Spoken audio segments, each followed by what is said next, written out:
I missed you guys. I wish I could say the same. No, you don't. I wish I could. You wish nothing of the sort. No? I know exactly what kind of cold, empty, sociopathic person you really are, Austin. You have absolutely no wishes to be even slightly attached to anybody else. You monster. You vicious beast of a man. How dare you fill me with false hope like that? Wow.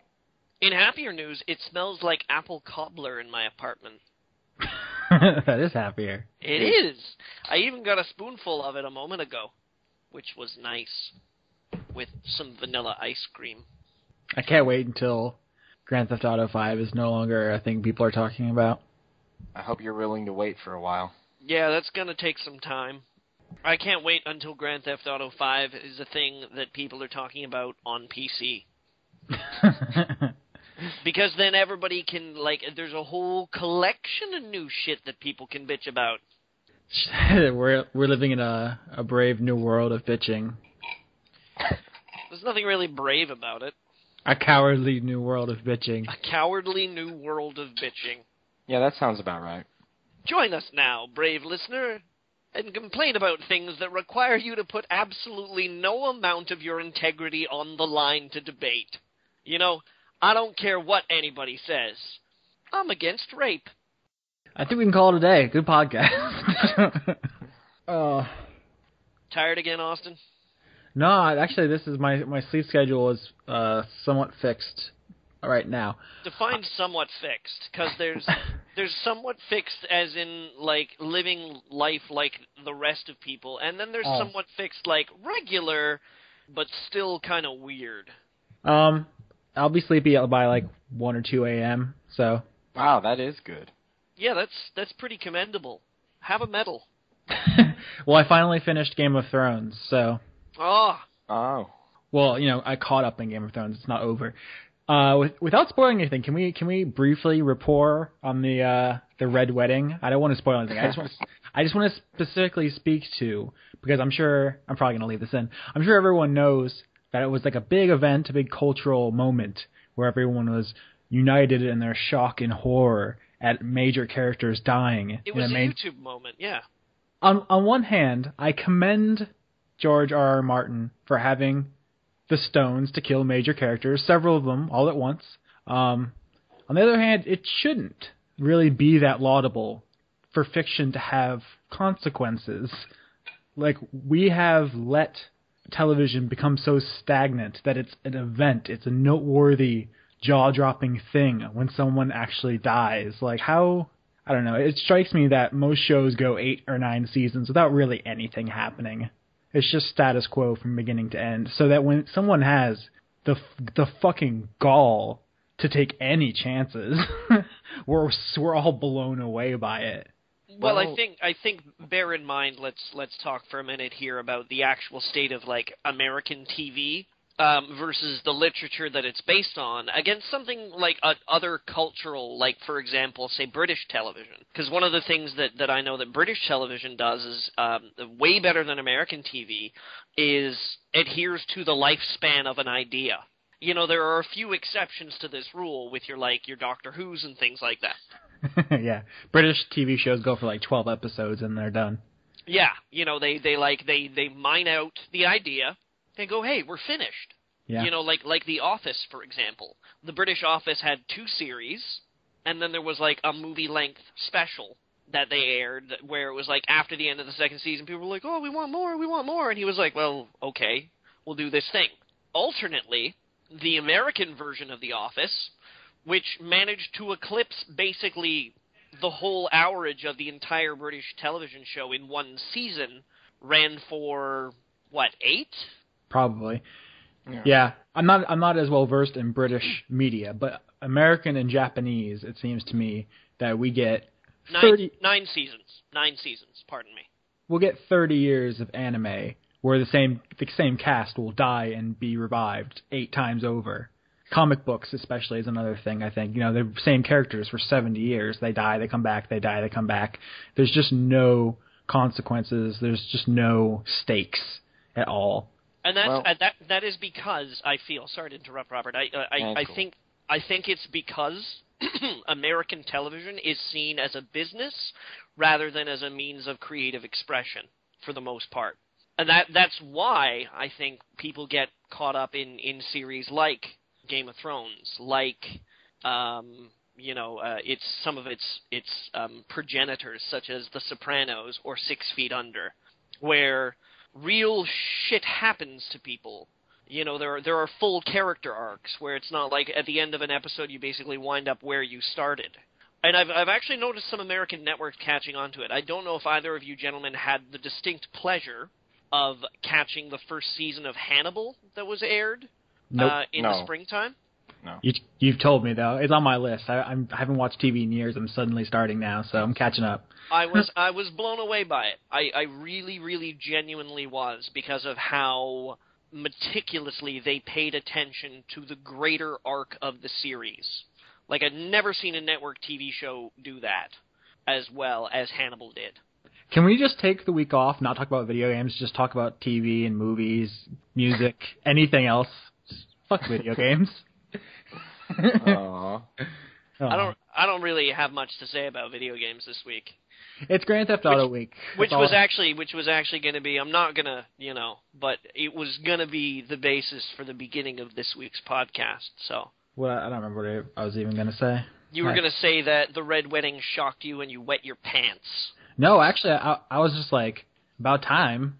Like, all those characters pretty much were dead people walking from their actions, and it was plenty of foreshadowing. It was all set up. It was, I don't know. See, the funny...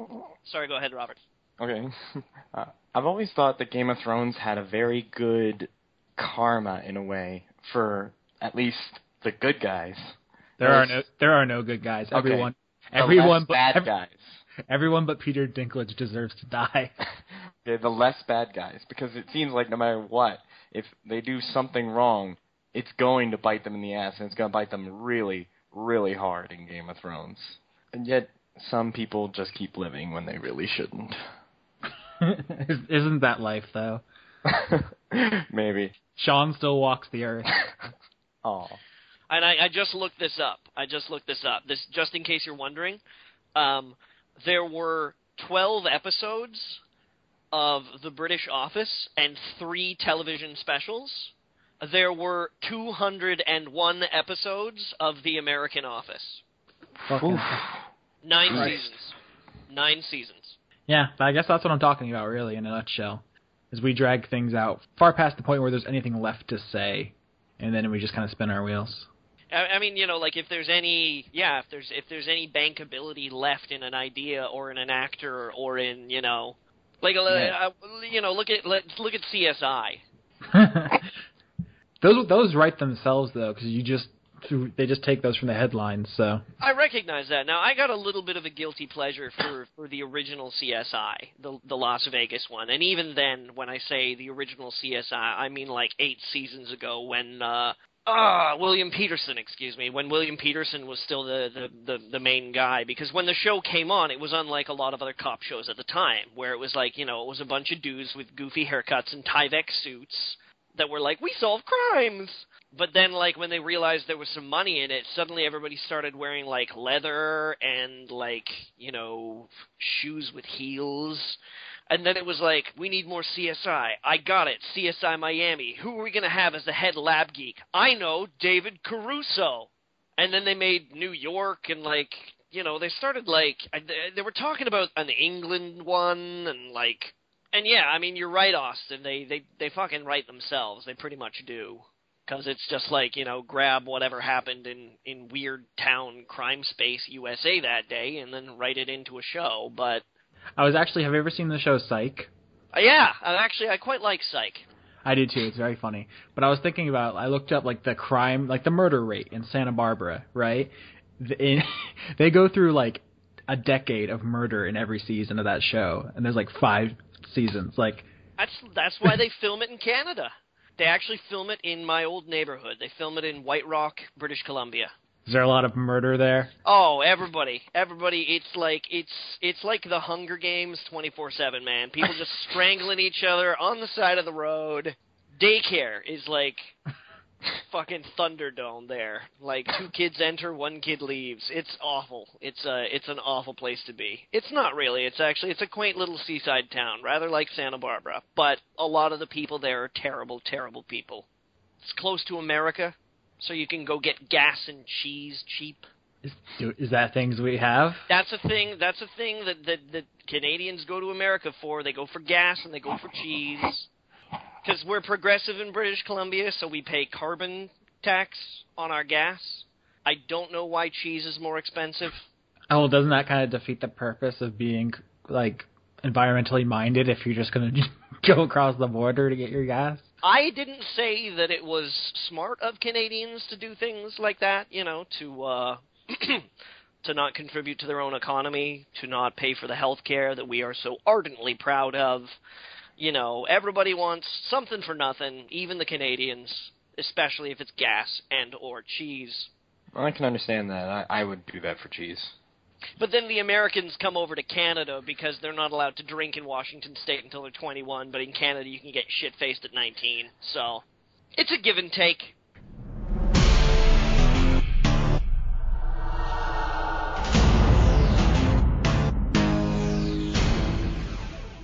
Ladies and gentlemen, welcome to this once-in-a-lifetime solemn occasion. Here, the first eulogy and postmortem for video games. Yes, I'm sorry to announce, but video games are officially dead.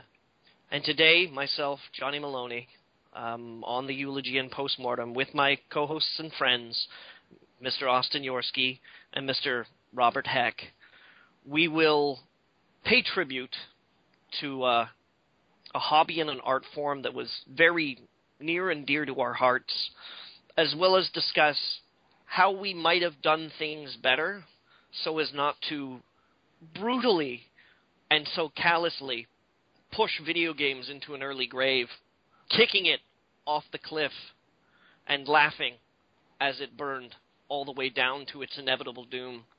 First of all, I think we should probably clarify, for those of you currently playing video games now, saying to yourself, but Johnny, video games aren't dead. I'm obviously playing one right now. I'm sorry. It's over.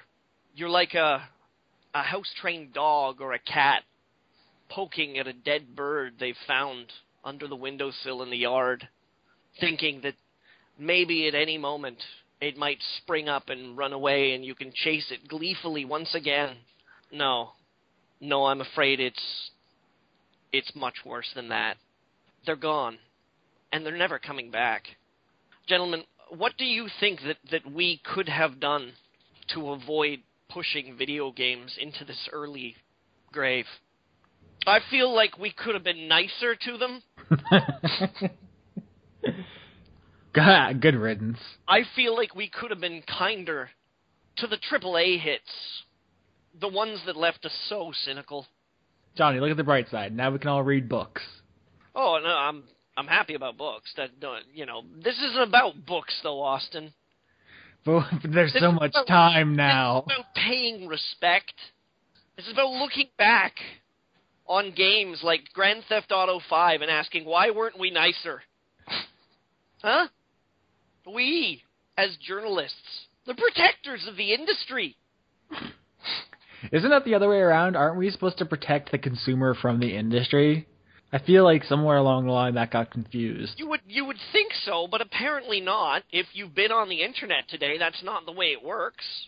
Don't you get it, Austin? Our job was just to parrot back feelings that people had already predisposed themselves to have about things that they had made their mind up about before even having any experience about. What's that, Mom? Manicotti. Do you want some? No, it looks disgusting. That actually reminds me, The Wonderful 101 came out yesterday, so I'm wondering if everyone who picked it up agrees with the opinion they decided on a month ago when their reviews came out. Do you think? I don't know. It's not like anybody's paying attention to The Wonderful 101. Oh, burn. Oh, yeah, that sold no copies. But my point is that people were viciously defending it, and it didn't come out until yesterday in North America. and I am curious to see if they agree with their own opinion. That's going to be fun. Tomorrow, also, Grand Theft Auto 5. Everyone who's super mad about the low scores of 9. We should have been nicer. We should have been nicer to Wonderful 101, too. We should have treated Grand Theft Auto 5 with a little more deference. Don't they know? They spent millions of dollars on it, and years in development, and the title says grand. But it also says theft, so does that mean we could steal it? It stole our hearts. Automatically. For the 5th time. You think we would have learned by now, but it's too late, I guess, to look back on that. Oh, video games. Never will I see your kind again. Woe betide us. I think, to really sum it up, there's only one thing I can say about video games. Video games, 10 out of 10. Game of the year. Can we talk about TV some more? You know, Austin, that's really disrespectful. I don't give a shit anymore. Don't you care? They're dead. They're gone. They're never coming back. It's over. Fuck them. It was a long, slow autoerotic asphyxiation, as far as I'm concerned. It doesn't matter how often the industry touched itself. Oh my goodness. Do you guys actually want to talk about video games now? 9.5. That tells everything. Why couldn't they be nicer? Why couldn't they treat this hobby that they loved so as something that they loved unabashedly? Why does everything have to be conditional? Why can't we all just agree that everything is amazing? Because it isn't. Way to bring reality into it, Robert. Well, we have to face the reality. Video games may be gone, and it may have been good, but it was also bad. We have to take the bad with the good to give it true respect. Yeah, I don't think the internet's into that. Do you want to give context for this, or is this going to be the longest, worst joke in history? I think we can give some context to it at this point in time. I'm over my grief. Now I'm ready to rip a new shred in somebody's ass. I think you messed that one up, but actually it was funnier that way. You know what? I don't really care. I'm coming away with a little bit of flesh off somebody's hindquarters today. What I am alluding to, ever so ham-fisted and clumsily, of course, is that today, the day that we are recording this podcast, the review scores for King of Kings, the review-proof Grand Theft Auto 5, are shuttling through. And anybody who has taken up to 4th grade math will be able to tell you that they are definitively pretty damn good. The Metacritic rating right now, at this point in time, is wavering somewhere around the line of 100. For the Xbox 360 right now, the Metacritic rating is 98, and for the PS3, it is 97. But somehow, that's not good enough. Now, some of the more prominent companies out there, such as Polygon, Joystick, Destructoid, GameSpot, have all rated the game. Now, please, parents, you might want to cover your children's ears for this, anywhere around a 9 out of 10. And that's apparently made a number of people angry. And I'm trying to figure out why. Can anybody explain this to me? Did you read the comment thread on GameSpot? I've read a couple. The comment thread on GameSpot, specifically, I think, was famous for, oh, well, of course, the only reason why she gave this game a 9 is because she's a feminist. Yes. Reviewers are trying to push their feminist agenda on the poor, innocent gaming public. Why can't they just have their game about guys who are misogynistic assholes and not be judged for it? You know? Yeah. That would. It's not like these are people whose job, who pay the bills by critiquing art, are giving their critique of this art. Obviously, they should have just given it the 10 out of 10 it deserved. Which is that's literally that's a quote. The 10 out of 10 it deserved from people who haven't played it yet. It's obviously Zionists. It's part of the gay agenda. Yeah, it's some of that. It's also immigrants. They're trying to take our jobs with this game. They are taking our review jobs, and they're concerned that English isn't good enough for them. Therefore, it's only a 9.5 out of 10, when really, like, I have a question to ask. I mean, okay, anybody who was really, really angry at any review scores for Grand Theft Auto 4, now that we're a few years down the line, I'm curious, has your quality of life changed as a result? I just want to know. I just want to know, with the benefit of a little perspective and having some time, I want to know what wonderful and amazing opportunities you missed out on because Grand Theft Auto 4 was not scored high enough. I mean, at this point, like, I see every once in a while someone's like, oh, thanks for the review, I'm going to check this out. Or someone's like, oh, I was kind of on the fence about it, but now I'm probably not going to pick it up. I see that every once in a while, but it seems like the majority of reviews are just places for people to argue. It doesn't seem like anyone actually reads reviews for, like, the critique to help them buy something. It mostly just seems like where people who've already made up their minds come to fight. The thing that bothers me the most about it is that if I read a review and they say, ooh, these things are a little disappointing, but the game pushes the envelope of open world in a lot of ways, therefore I'm going to score it 9.5 out of 10 or something like that, I can then, even if I've already decided to buy the game, I can then measure my expectations and be like, well, obviously it's a very good game because it's scoring up in the 90th, like, you know, the 90th fucking percentile here. But maybe I should be prepared for a little bit of misogyny. Because I'll be honest with you, the thing is that as far as, as far as creative expression goes, it's okay. All right, now I'm going to say something probably a little bit controversial here, but it's okay to have misogyny in a product. It's not okay to have a misogynistic product that, like a product that very, very discriminately speaks down to or goes to exclude women. But misogyny is a thing that's worth talking about.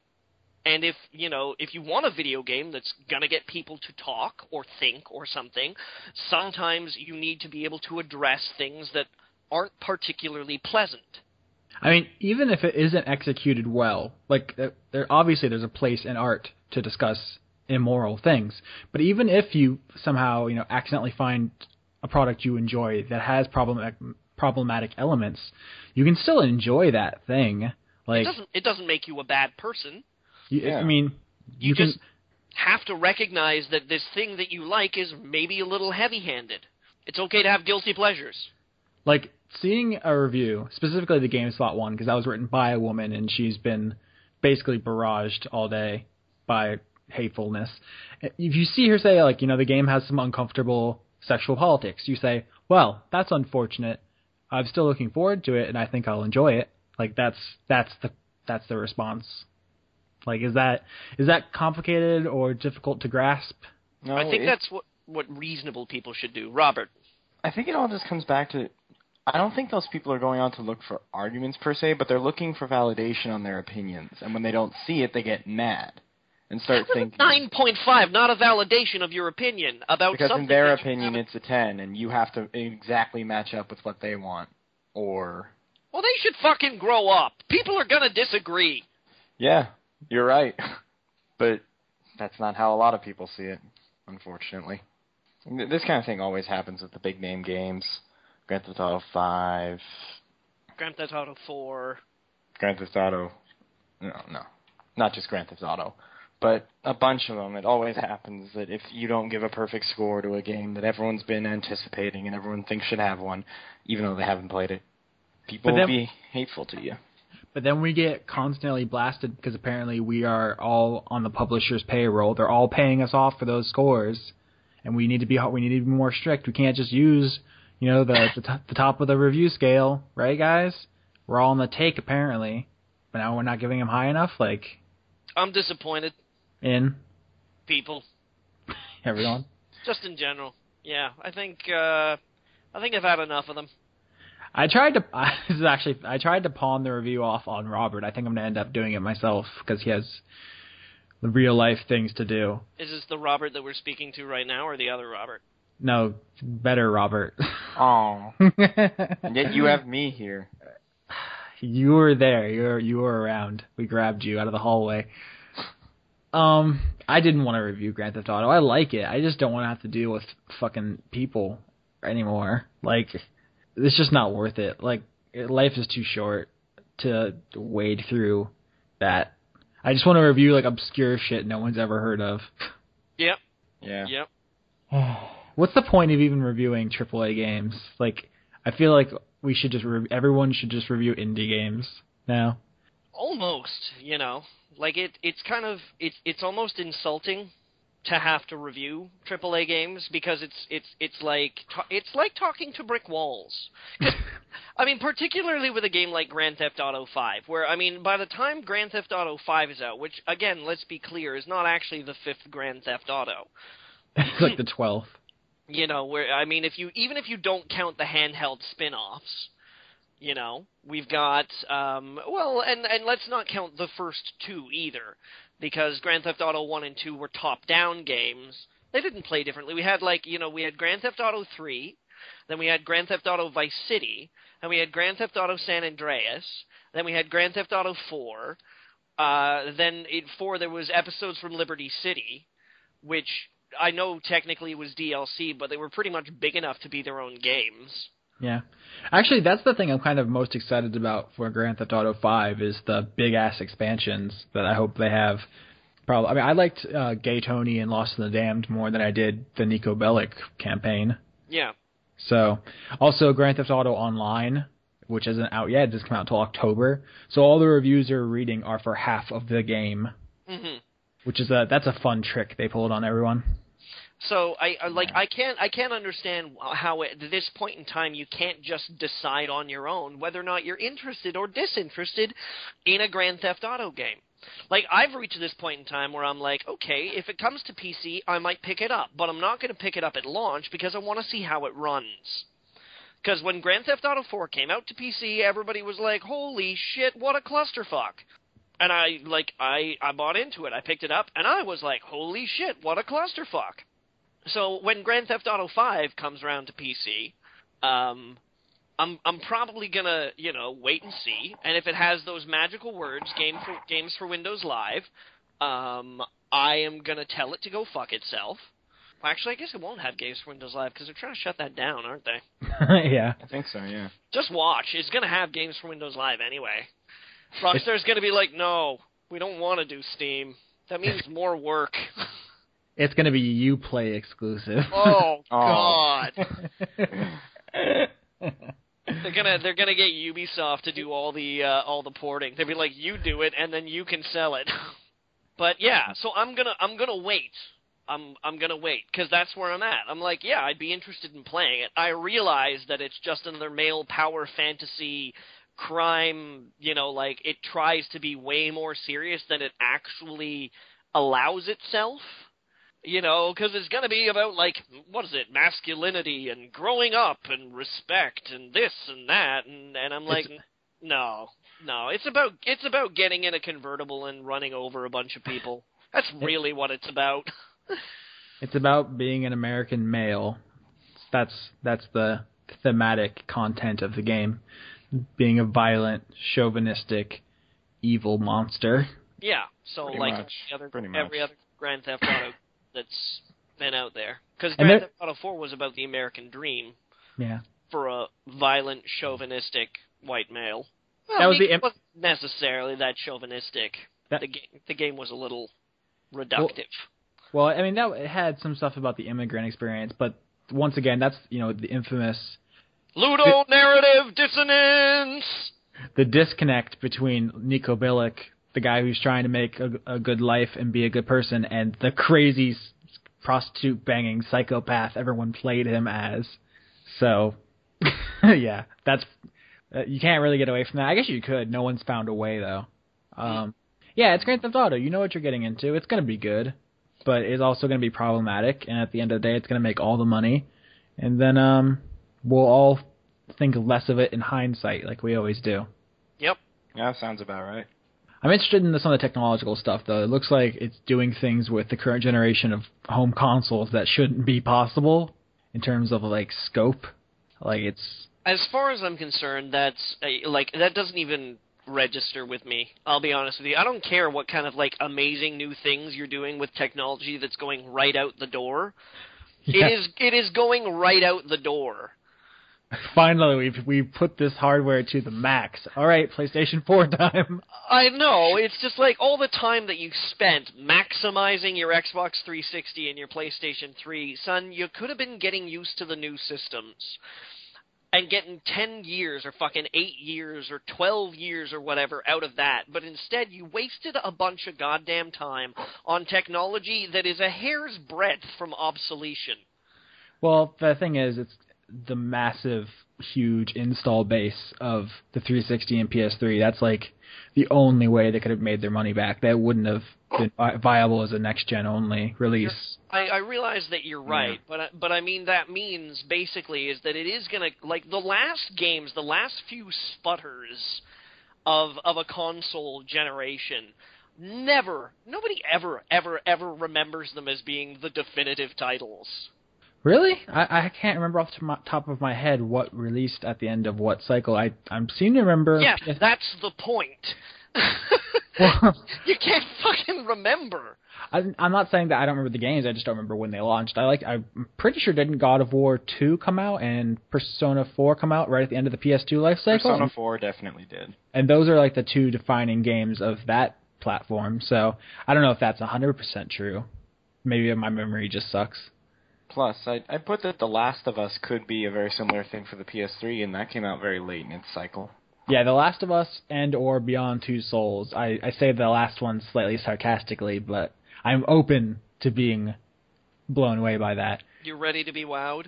Even if Beyond comes out and just sucks, The Last of Us is a pretty impressive swan song, and it's David Cage is going to show up on your front doorstep with your review copy and a basket, like a woven basket full of glitter. You're going to open the door, and he's going to throw glitter everywhere and go, "Look at the polygons! Aren't they heart-wrenching?" I wouldn't put it past him. Did you guys see... we talked about this last week, about how Rockstar doesn't need the PR machine. They don't need reporters and blogs and whatnot. No, they don't.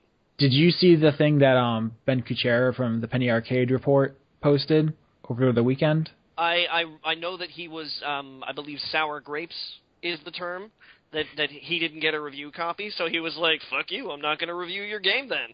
Yeah, basically he was talking about how, Penny Arcade is Time's 100 most influential people in the world. Like, not just in the industry, in the world. And they couldn't swing a copy. So, yeah. The only people who got them are like the top of the top, and the people who are on Metacritic, and people who give pretty traditional reviews and stuff like that. People who play the game, so to speak. I know like Penny Arcade doesn't give scores or anything, so that whole thing, that was a very deliberate. I'm trying to avoid the word rigged. It was in their favor. The house always wins in that situation when it comes to early reviews for things like that. It's obvious the situation was engineered. It'll be interesting to see the next week of reactions as opposed to just this first small crop, is what I'm saying. Yeah. I know, and this is going to be me sounding like a grumpy old man again. I know I'm going to be disappointed with it. I'm sure it's going to be fine. I'm going to shoot some people, and there's going to be some jokes, and then people are going to get hurt in cutscenes, and I've been disappointed with every Grand Theft Auto pretty much. It's something that's happened. I'm not saying that I didn't enjoy a lot of them as experiences. I had my difficulty with Grand Theft Auto 4, but I rather enjoyed Vice City, and I enjoyed San Andreas. 3 was a little sideways for me. They were very novel for the time. Like, open worlds with that much stuff in them just weren't a thing back in the day. And when 4 came out... Unless you played Mafia. I didn't play Mafia, but was that around when Grand Theft Auto 3 came out? It was around before Grand Theft Auto 3. Really? I don't remember that at all. The point is, that's because it was a PC exclusive. oh, okay, that explains it.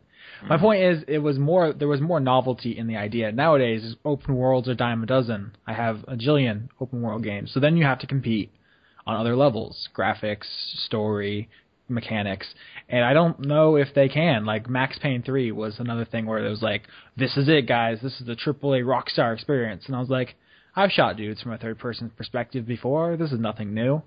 I don't know. So I have to ask Johnny, were you disappointed in the games just on their own merit, or were you disappointed because of the critical and fan opinion of them?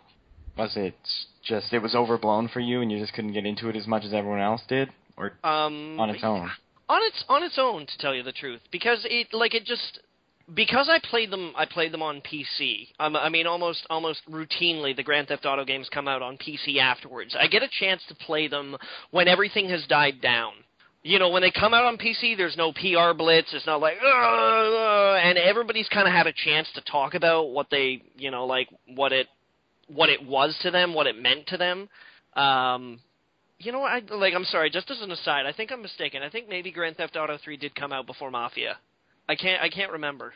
And anyways, yeah. So by the time that I wound up getting to them, yeah, everything had kind of calmed down, and there were things about them that it was like in Rockstar's desire to make, and this was particular with because with San Andreas and Vice City, I didn't really have so many problems with them. I enjoyed them because they were kind of goofy and sort of off the wall, and you know they had no misgivings about it being a game, right? But then when it got to Grand Theft Auto 4, it seemed like they were trying to put so much into it that it almost forgot that it was trying to be a game. And I feel like it didn't really do any of itself justice. We've talked before about how, you know, Saints Row went the goofy direction and Grand Theft Auto is the more serious kind of execution of that concept. But where Saints Row has taken their version to the very limits, you know, just they cannot get any sillier. Grand Theft Auto hasn't quite committed to the serious approach. It's not, you know, Goodfellas or The Godfather or anything like that. It still has like all those weird TV and radio stuff that like completely destroys any suspension of disbelief. It holds itself back. It routinely holds itself back, and I felt the same was the same of Vice City and the same of San Andreas, but just in a different way. Insofar as that, it felt as though they didn't have the storytelling mechanisms in place in Vice City, San Andreas, and Grand Theft Auto 3 to really tell good stories, to really tell developmental stories. You know, like it was just sort of like, go here, do this, go here, do this. Oh, and now you work for a new guy. And, you know, like an icon appears on the map and you just go over to his place and then he's telling you what to do and then you go and do it. So, you know, like it didn't really, none of it flowed particularly well in the early days of the Grand Theft Auto open world games. But then when it got to 4, it was clear that they had the storytelling mechanisms in place, but they definitely held themselves back.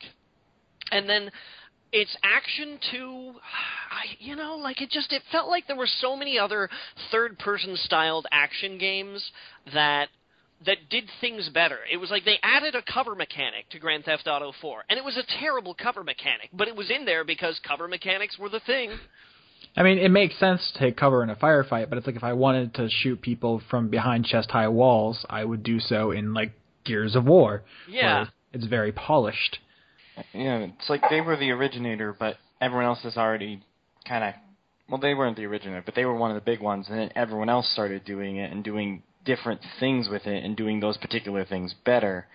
And Grand Theft Auto at this point doesn't seem to have the specific identity it needs to be as good as it could be. Yeah, you know what I mean? It doesn't have that niche anymore. It doesn't have that identity. It doesn't have that special badge that only it wears. You know, like I've talked about Bethesda in the past and how they're like the only game in town when it comes to these first-person giant, like, RPG, make your character the way you want, go anywhere you want, explore any cave.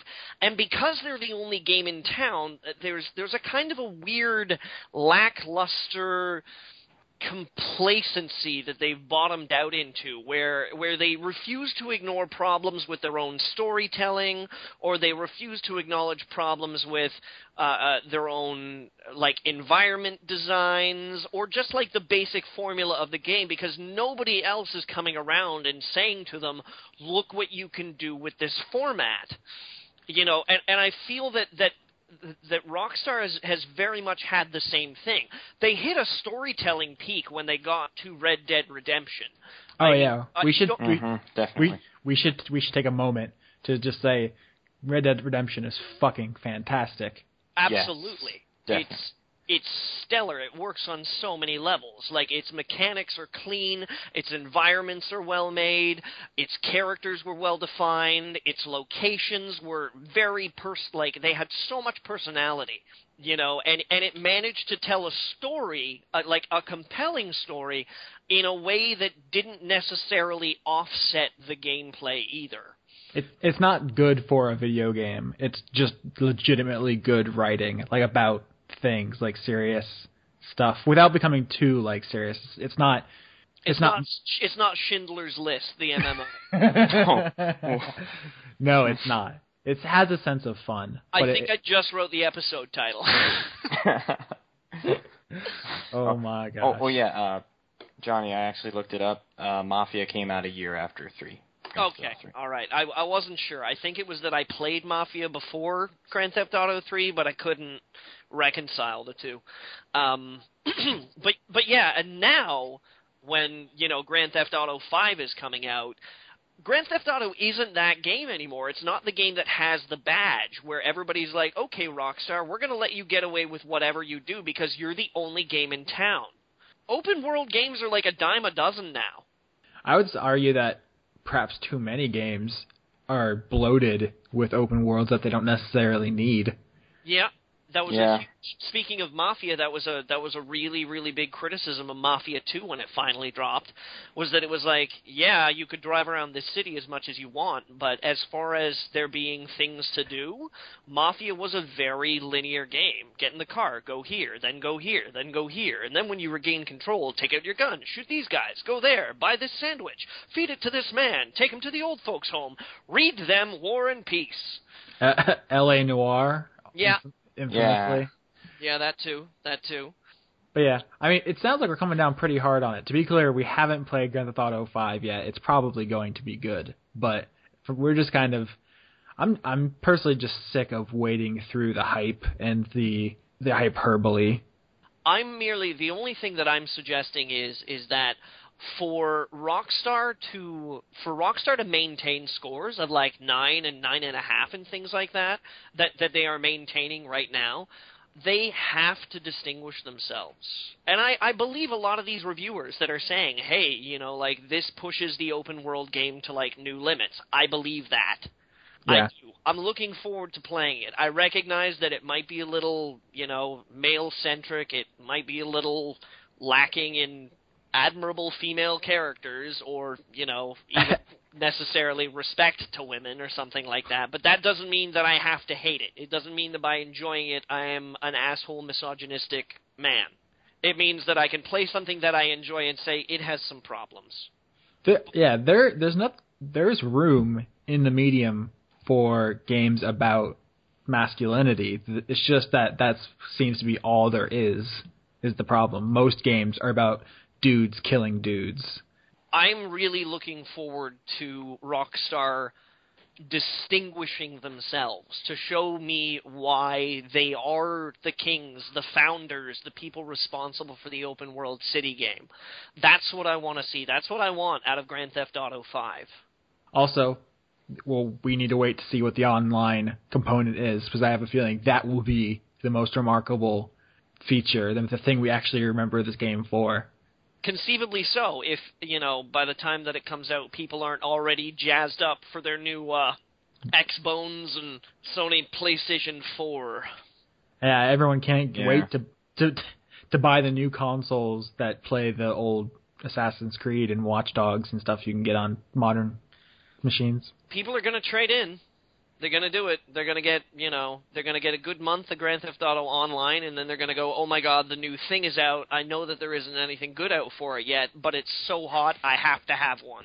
That's why the lack of backwards compatibility is bullshit. You poor sons of bitches. Yeah. I don't know what that's like. I don't know what that's like to not be able to play old games. Pardon me a second. I'm just going to dip into Zork while we do this podcast. You're a dick.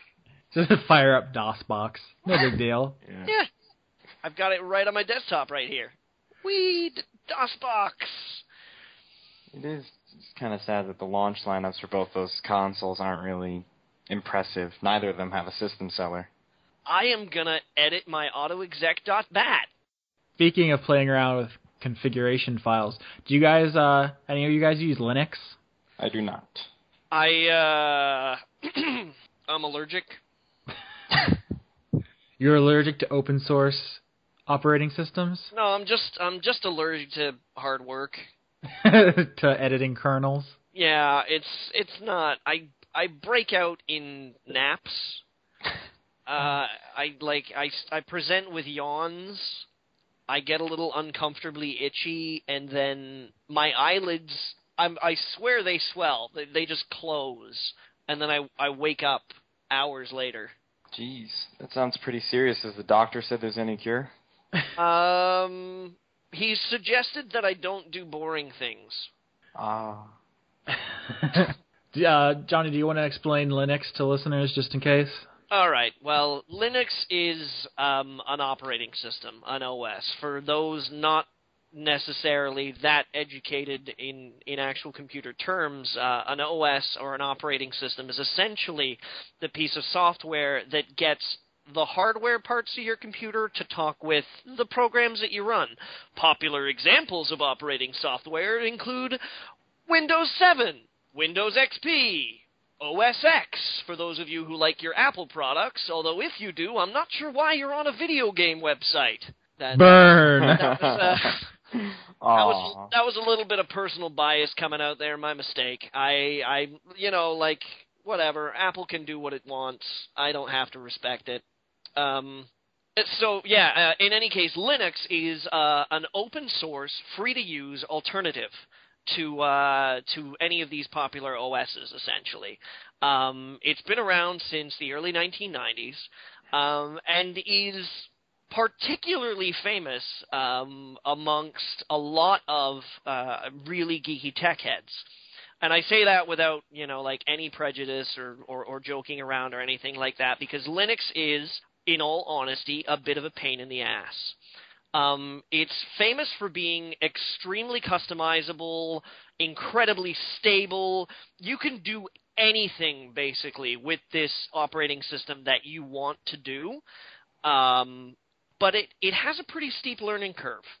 But the benefit of it being open source, as Austin mentioned, is that essentially anybody who wants to can fuck around with the way that their operating system works as much as they want. So there are a number of popular free OSs out there, such as Ubuntu, that are based on the Linux kernel that don't necessarily go by Linux, but it's basically someone who has taken this free code and made what they consider to be a viable alternative to mainstream operating systems like you might get from Microsoft or Apple.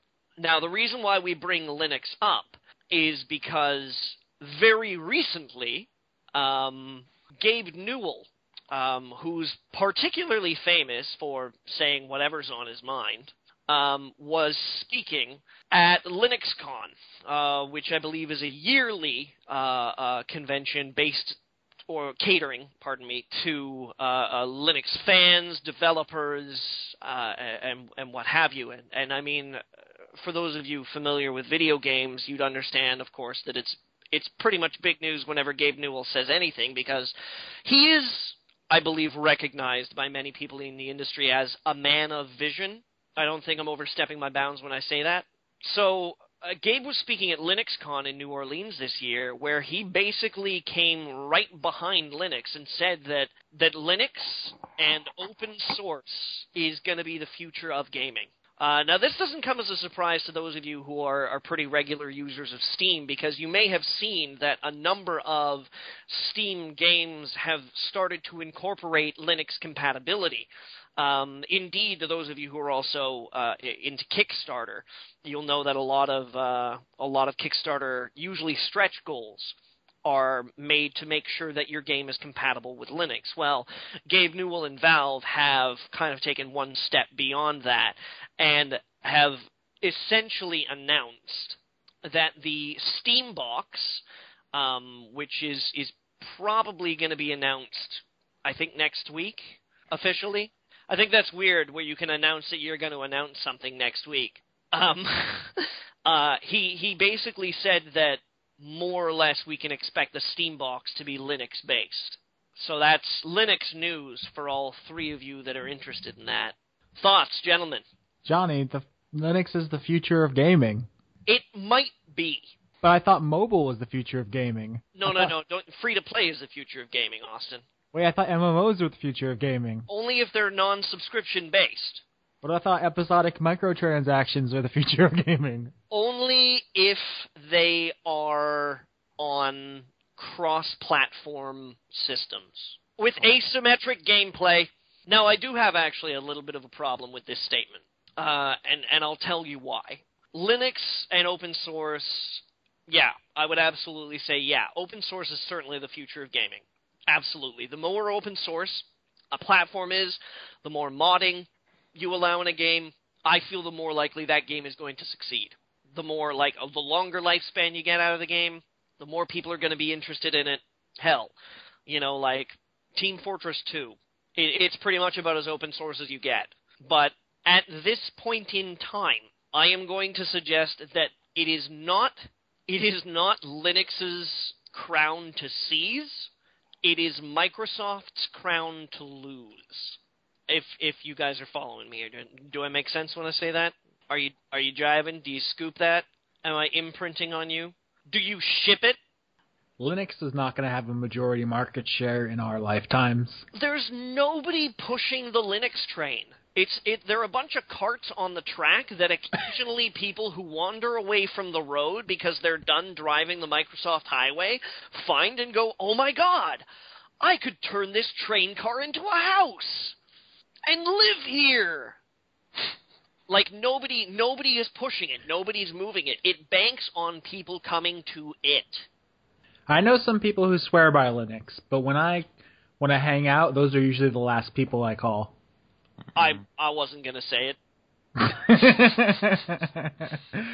I don't want to disrespect my PC game and playing peeps out there, but I'm totally with you on that, Austin. It's sort of like when you get to the Linux crowd, you're sort of like bottom of the barrel in it.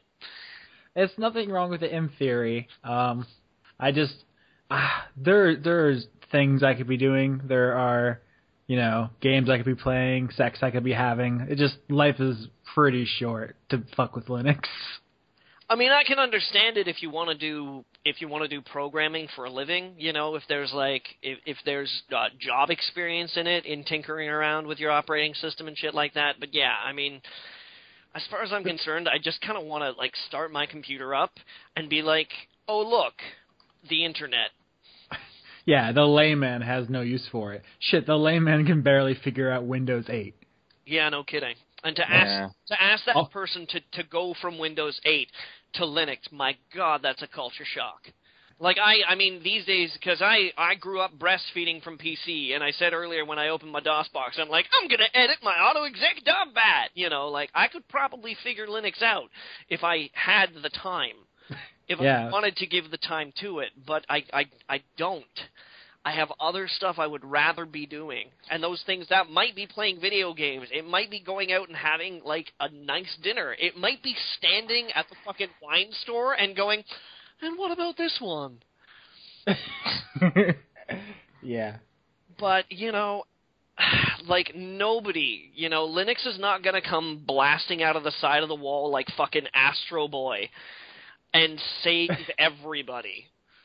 Imagine even trying to explain. I was going to say explain Linux. Imagine trying to explain what an operating system is to the average American. Like to a guy that grabs Madden every year. These people can barely work their own toasters.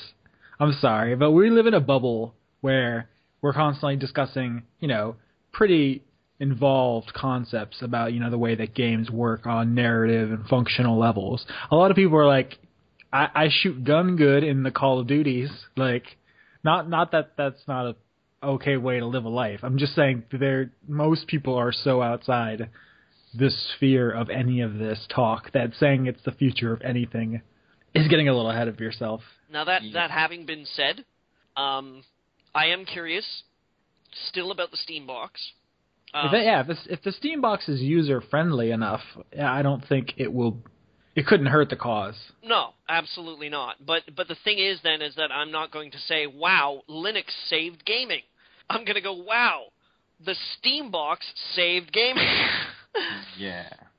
It's going to be a testament to Valve's ability to enter a new market and properly affix a product to it and advertise and market and show people why this is what you want to get.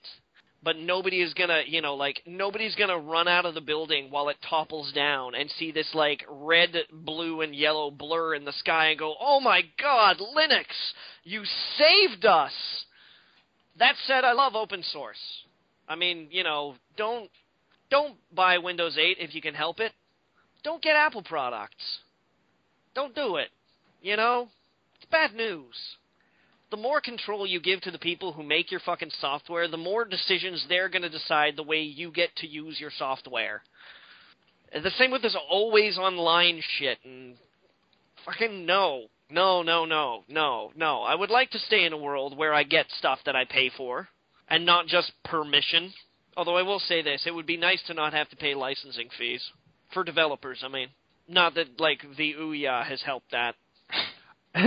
Speaking of the Ouya and the general public, I was actually in GameStop the other day, and I overheard some people talking about how they were playing their Ouyas. I was like, "Oh, what games you got for it?" And he's like, "I got the Game Boy Advance Kingdom Hearts games," and he's like, starts naming a bunch of shit that is not for the fucking Ouya because all anyone uses those things for is emulation, and it's not even a secret. Like people just in public in a game store in front of the clerks just talking about emulation, and I was just like. Nobody's surprised. I know. I just thought maybe it was a little bit more on the down low. Like people just. Are you suggesting that the guy behind the counter at that game store might know what an Ouya is? They have to, right? Didn't GameStop stock them? Actually, don't know. They did because I went to GameStop just the other day and I saw a few of them behind the counter. They're not pushing them because they have no idea. How do you pitch that to someone? Did you ask the guy did you ask the counter guy, Robert? Were you like, "Hey, can you show me the Ouya?" Because if you did and he went, "Show you a what?" I wouldn't be surprised. I'm sorry. I didn't. Next time I go to GameStop, I will do that and see what the response is. Can you show me your Ouya? And he throws this drink in your face and slaps you. Where'd you get that drink from? At least take me to dinner first. Robert, you're a perfect gentleman. Oh, thank you. Do you guys want to talk about what you played this week? Johnny, you didn't play anything, right? I did, actually. I did play a thing. A thing? What'd you play? I played, I'm trying to finish, and I'm getting close to finishing XCOM The Bureau. XCOM Unveiled. Unveil the Bureau. Show me your XCOM. I'm how far into it am I right now? I'm like blah, blah, blah, blah, blah, blah, blah, hours. 18 hours. I played 18 hours of the Bureau. Oh, that's a lot. I'm trying to do all the side missions and I can't, even when I'm not reviewing games, I can't get around this whole no, I must investigate every nook and cranny. Every inch of this game must be scoured for fault or praise. And I gotta tell you, it's running a little thin. Yeah. Did we discuss this last week or the week before about how it's competent Mass Effect style kind of I thing, think but it was it's 2 not. weeks ago. Yeah, it was a few weeks ago, actually, because, Austin, you and I ourselves, we did our cast the last 2 weeks, and I had just been playing Outlast and Amnesia. so it was Lucky. probably the week before that or so. And yeah, like, I gotta say that the farther I get into the game, the more blatant the cracks are appearing. It's not a great game. Did you? I don't really want to talk about XCOM. Did you hear about the Steam sharing plan? Yeah, I did, and I've already received from a number of our co-workers on the Blistered Thumbs page proposals for marriage. Oh, that's nice. Johnny, Who was you saw it? my. Yusuf has asked to marry me, to be in the family. I think Austin's working up to it. I think Yusuf asked me too. I haven't said yes. Oh, is that so? What a slut. How terrible. Don't slut shame Yusuf. I'm not slut shaming him at all. There's nothing wrong with being a slut. We are a proud people, Johnny. Absolutely. I've often said that what a backwards idea is that when you get to the blessed afterlife, you get a bunch of virgins because none of them would know what they were doing. You want somebody who doesn't need a manual. It's not that complicated. Oh, Johnny. Maybe not for you. I have some very, very, very specific rules. Oh God, Johnny. Yes. What did you say about? You saw my Steam library a couple weeks ago. What did you say about it? You were not impressed. No, I didn't say that I wasn't impressed. That's not what I said. You're putting words in my mouth. No, Mr. I was asking you what you said about it. Oh, what did I say about it? I remember specifically. I mentioned that it felt. I said that it felt like some Freaky Friday shit. It felt like I was wearing your trousers. What is it? I've got the. Yeah, there it is right there. I said that your Steam games list was claustrophobic. That's what I said. I said your games list is claustrophobic. It felt like I was closed in. Because you have like 7,000 games. I don't have 7,000 games. Not 7,000 games. Not 700? No, not that many either. You have a lot of games, Johnny. I have 517. It's a lot of games, Johnny. It's a reasonable amount of games. It's probably an unreasonable amount of games. And that's just Steam. Then you have like good old games. Yeah, I got a bunch of good old games as well. And then there's games that I have that aren't online. They come on these things called CDs. They're pretty old school. You got any floppies? Actually, I do. I do have a bunch of old, like, 3.5 and even 5.25 floppies. That's OG. Yeah, no, it's pretty fucking old school. I mean, I don't have any drives kicking around. Hooked up drives, I should say. I have working drives. They're not hooked up. But yeah. If I wanted to, I could dig one out and play Manhunter again, which is different than the Manhunter that you guys know about. I'm talking about a Sierra adventure game.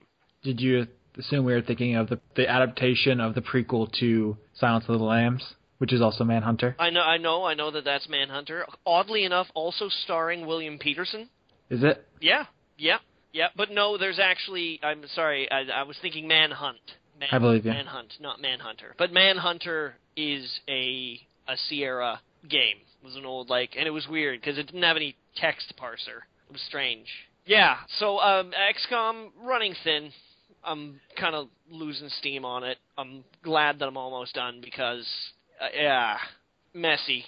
What did Robert give that? 5 or 6? I'm beginning to see that. I was a lot more forgiving when I first started up the game. I was like, actually, I'm reasonably enjoying this. I could see a 7, but now I'm like, yeah, it's really a 5.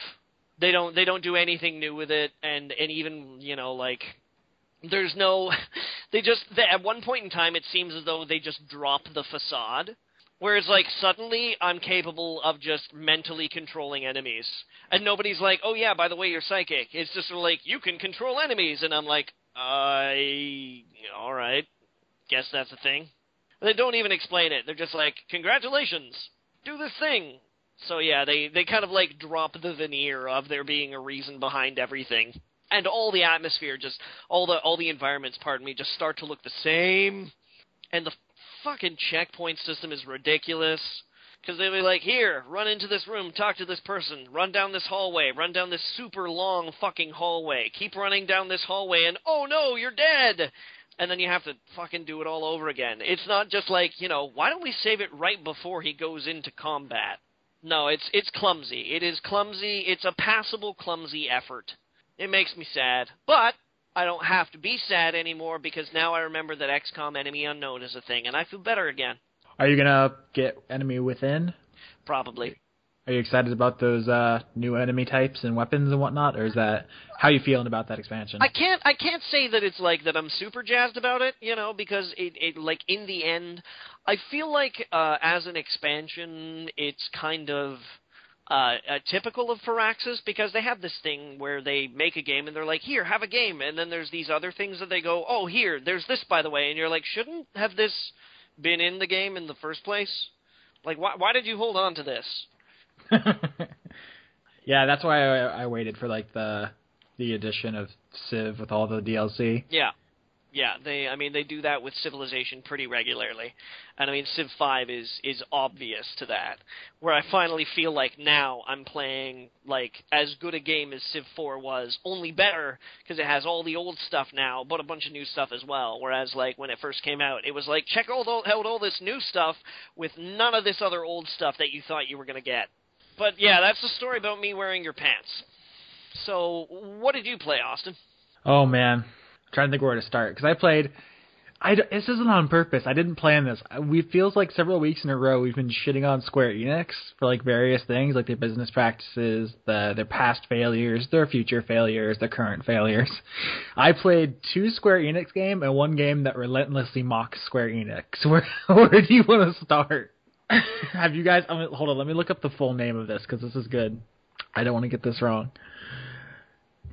Yeah, you seem so excited. Why don't you just go with that one first, regardless? I am. I want to look up the whole name so I don't mess it up. I played a game called Chef Boyardee's Barkley Shut Up and Jam Gaiden, Chapter 1 of the Hoops Barkley Saga. Have you guys heard of this game? Yes. Gabe has talked about it before to me, and he was very fond of it. It is a freeware sequel to the movie Space Jam. Yeah. Are you guys familiar with the movie Space Jam? I'm intimately familiar with the movie Space Jam. Oh, yes. The game's tagline is, the following events are canon. Are you talking Shut Up and Jam Gaiden? Yeah. Okay, good. Yeah, the full name is Chef Boyardee Presents Shut Up and Jam Gaiden, Chapter 1 of the Hoops Barkley Saga. I can't say that all in one breath. That's a long name. Sorry, are you playing the first one then, or are you... There's only one. Yeah, well, they're making a second one, right? Yeah, they kickstarted... Let me read the entire name of this. It's called The Magical Realms of Tir Nagog, Escape from Necron 7, Revenge of Cuchulainn, the official game of the movie, Chapter 2 of the Hoops Barkley Saga is the name of the sequel. Gotta love that title. They raised $120,000. I would raise $120,000 if I had a game title that was that good. Yeah, no. I mean, you almost have to succeed with that. Well, here's the thing, guys, because, I mean, if you know anything about the first Barkley game, is that it's very funny, but it's also, first of all, it's an RPG maker, and second of all, it uses nothing but stolen assets. All of the sprites, the entire tile set, the music, everything is stolen from other games. That's why it's freeware. So the sequel they're making... I mean, if they're they kickstarted it, so it has to be all original. I'm not sure if they can pull it off. Are they? You think they're talented enough? I think they can do it. I think they can. Well, here's the thing. I got ahead of myself here. Shut Up and Jam Gaiden is a RPG starring basketball player Charles Barkley in the post-cyberpocalypse. Don't ask any questions. The game, it's absurdist humor, really. Everything is like super weird and exaggerated. None of it makes sense on purpose. The script is full of like misspellings and acronyms that don't stand for anything. It's pretty much gibberish. Like the bosses are like Bill Cosby and shit Ghost like that. Dad, right? Yeah, Ghost Dad. And fucking Wilford Brimley shows up. Kazam. Basically, I don't know. It's supposed to be bad on purpose, but sometimes it's it's just bad. Like, it's a thin line between funny bad and just not fun. But the fact is that it's super hilarious. Because it clowns on the NBA, on all of these celebrities, on RPG tropes. It makes fun of, like, Monster Hunter and, like, point-and-click adventure games. Just everything it can get its hands on, really. And it's really funny. But as, like, an RPG, I didn't really enjoy playing it. Like, the actual, like, pushing the buttons part of it. So, I don't know. The sequel is going to be an entirely different genre. It's like a... What's it called? Oh, please tell me it's a real-time strategy game, because that'd be No, hilarious. it's like an isometric, like, shooter. Oh, okay. So, I don't know, guys. If you... neither of you are basketball fans, are you? Not really. Define fan. Like, do you know who Kobe Bryant is, I guess? I recognize the name. Okay, well then he shows up, and it's funny because Kobe Bryant is a ghost. And in real life, he's not a ghost. Like, is that funny to you? Not especially. Like, I'm trying to think of, like, some actual specific, like, jokes they make about basketball. It's mostly just, like, absurd. Like, everything has to do with, like, like, Space Jam.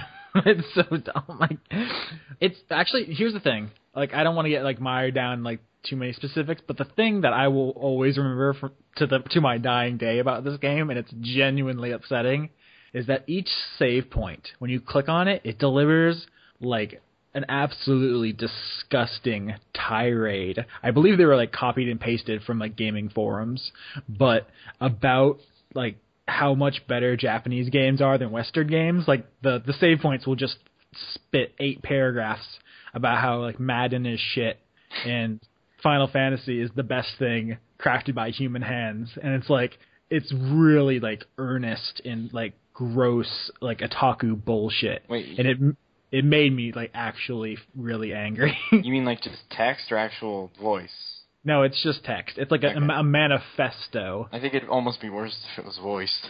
They would have to get, like, someone to do, like, a super obnoxious voice. It's bad.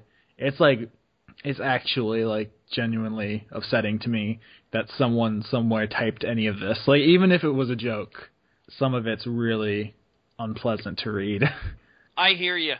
Yeah. But there's like a running joke in the game that, like, Square Enix is a company that still exists in the future. And I didn't plan this, but both the other games I played were Square Enix games. Have either of you guys played Tomb Raider, the 2013 reboot? Yes, I have. I really wanted to, but I haven't had the chance yet. Did you finish it, Johnny? I did. We might need to talk spoilers at the end because it was okay. It's a thing. Yep. It's Uncharted. It's Uncharted, basically. Yep. And it has the strengths and weaknesses of that series, which are that it has a limited amount of interactivity. It has a lot of quick-time events and go walking from point A to point B while shooting dudes. Yep. But it looks nice, and it has some cool set pieces. Yep. And there's some really wicked death animations. You mean the pipe Yep. through the chin? Yeah, she gets impaled, crushed, shot. Like, I'm talking about just the things that happen in a story, not just like for failing QuickTime events. Canonically, Lara Croft ends that game having been stabbed through the stomach, shot in the arm. I think she dislocates her shoulder one time. That's what it looks like to me. She falls from a pretty great height. She gets like pummeled into unconsciousness. What else? Jeez. She has to, like, cauterize a wound with, like, a flaming arrow. There's no reason that she's able to move half as well as she can by the end of the game. The human body just cannot. Boy, it's a good thing it's a fantasy. No, That would be like the most disappointing game ever. Yeah, just fall Just the be like, first time and just up for the rest of the three- game.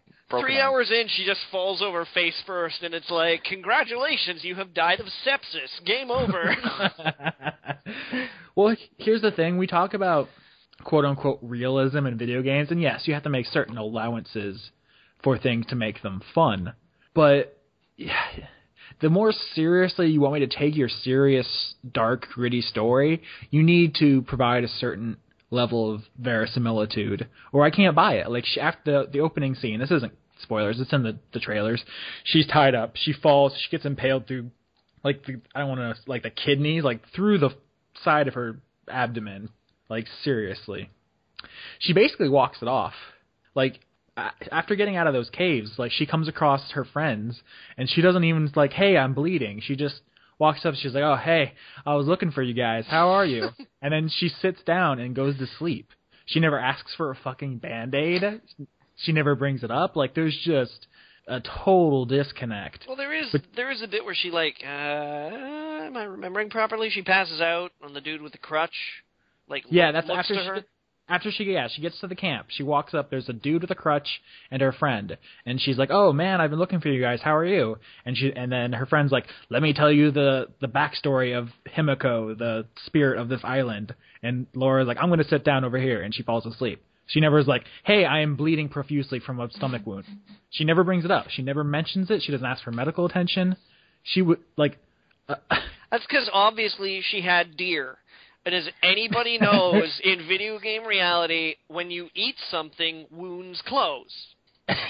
She just jammed the venison in her bleeding hole. Yeah, absolutely. It doesn't matter where you find the food. It could be, like, freshly killed in the forest.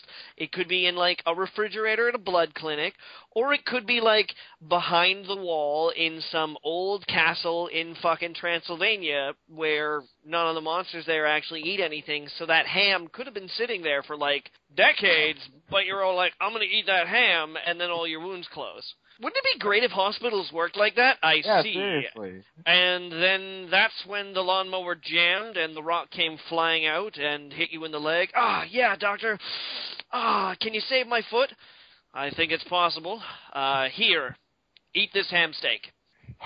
Me and Taylor were actually talking about this on Twitter. Taylor, by the way, isn't here because he is slow at making videos, so that's what he's doing, because he's way behind on his job, because he was in Korea being stupid and handsome. Yeah, Robert. But I was talking. I'm not wanted. I can tell. I was talking to Taylor about ludonarrative dissonance because he is tired of people talking about it. He thinks it's overblown and it's not a big deal. And I was trying to make the case that I have no problem with gamey things. Like, you know, Castlevania, you hit the wall, a chicken comes out, you eat the chicken, you get health. Eat Whatever. that fucking chicken, son. Yeah, wall chickens don't bother me because that game is kind of an abstraction. You know, early Castlevanias, like, those things kind of stand for things. You know what I'm saying? They're not real. But, like, Tomb Raider wants me to think it's real. Like, there's, you know, they motion captured actors. That's a thing I'm supposed to believe is literally happening. So when there are disconnects, those bother me much more than in a lot of other games. So it bothered you when you ate a candy bar in Deus Ex Human Revolution and suddenly your nuclear generator inside you was like, oh shit, son, now we can do everything. No, that was one of the few things I didn't particularly like about Deus Ex.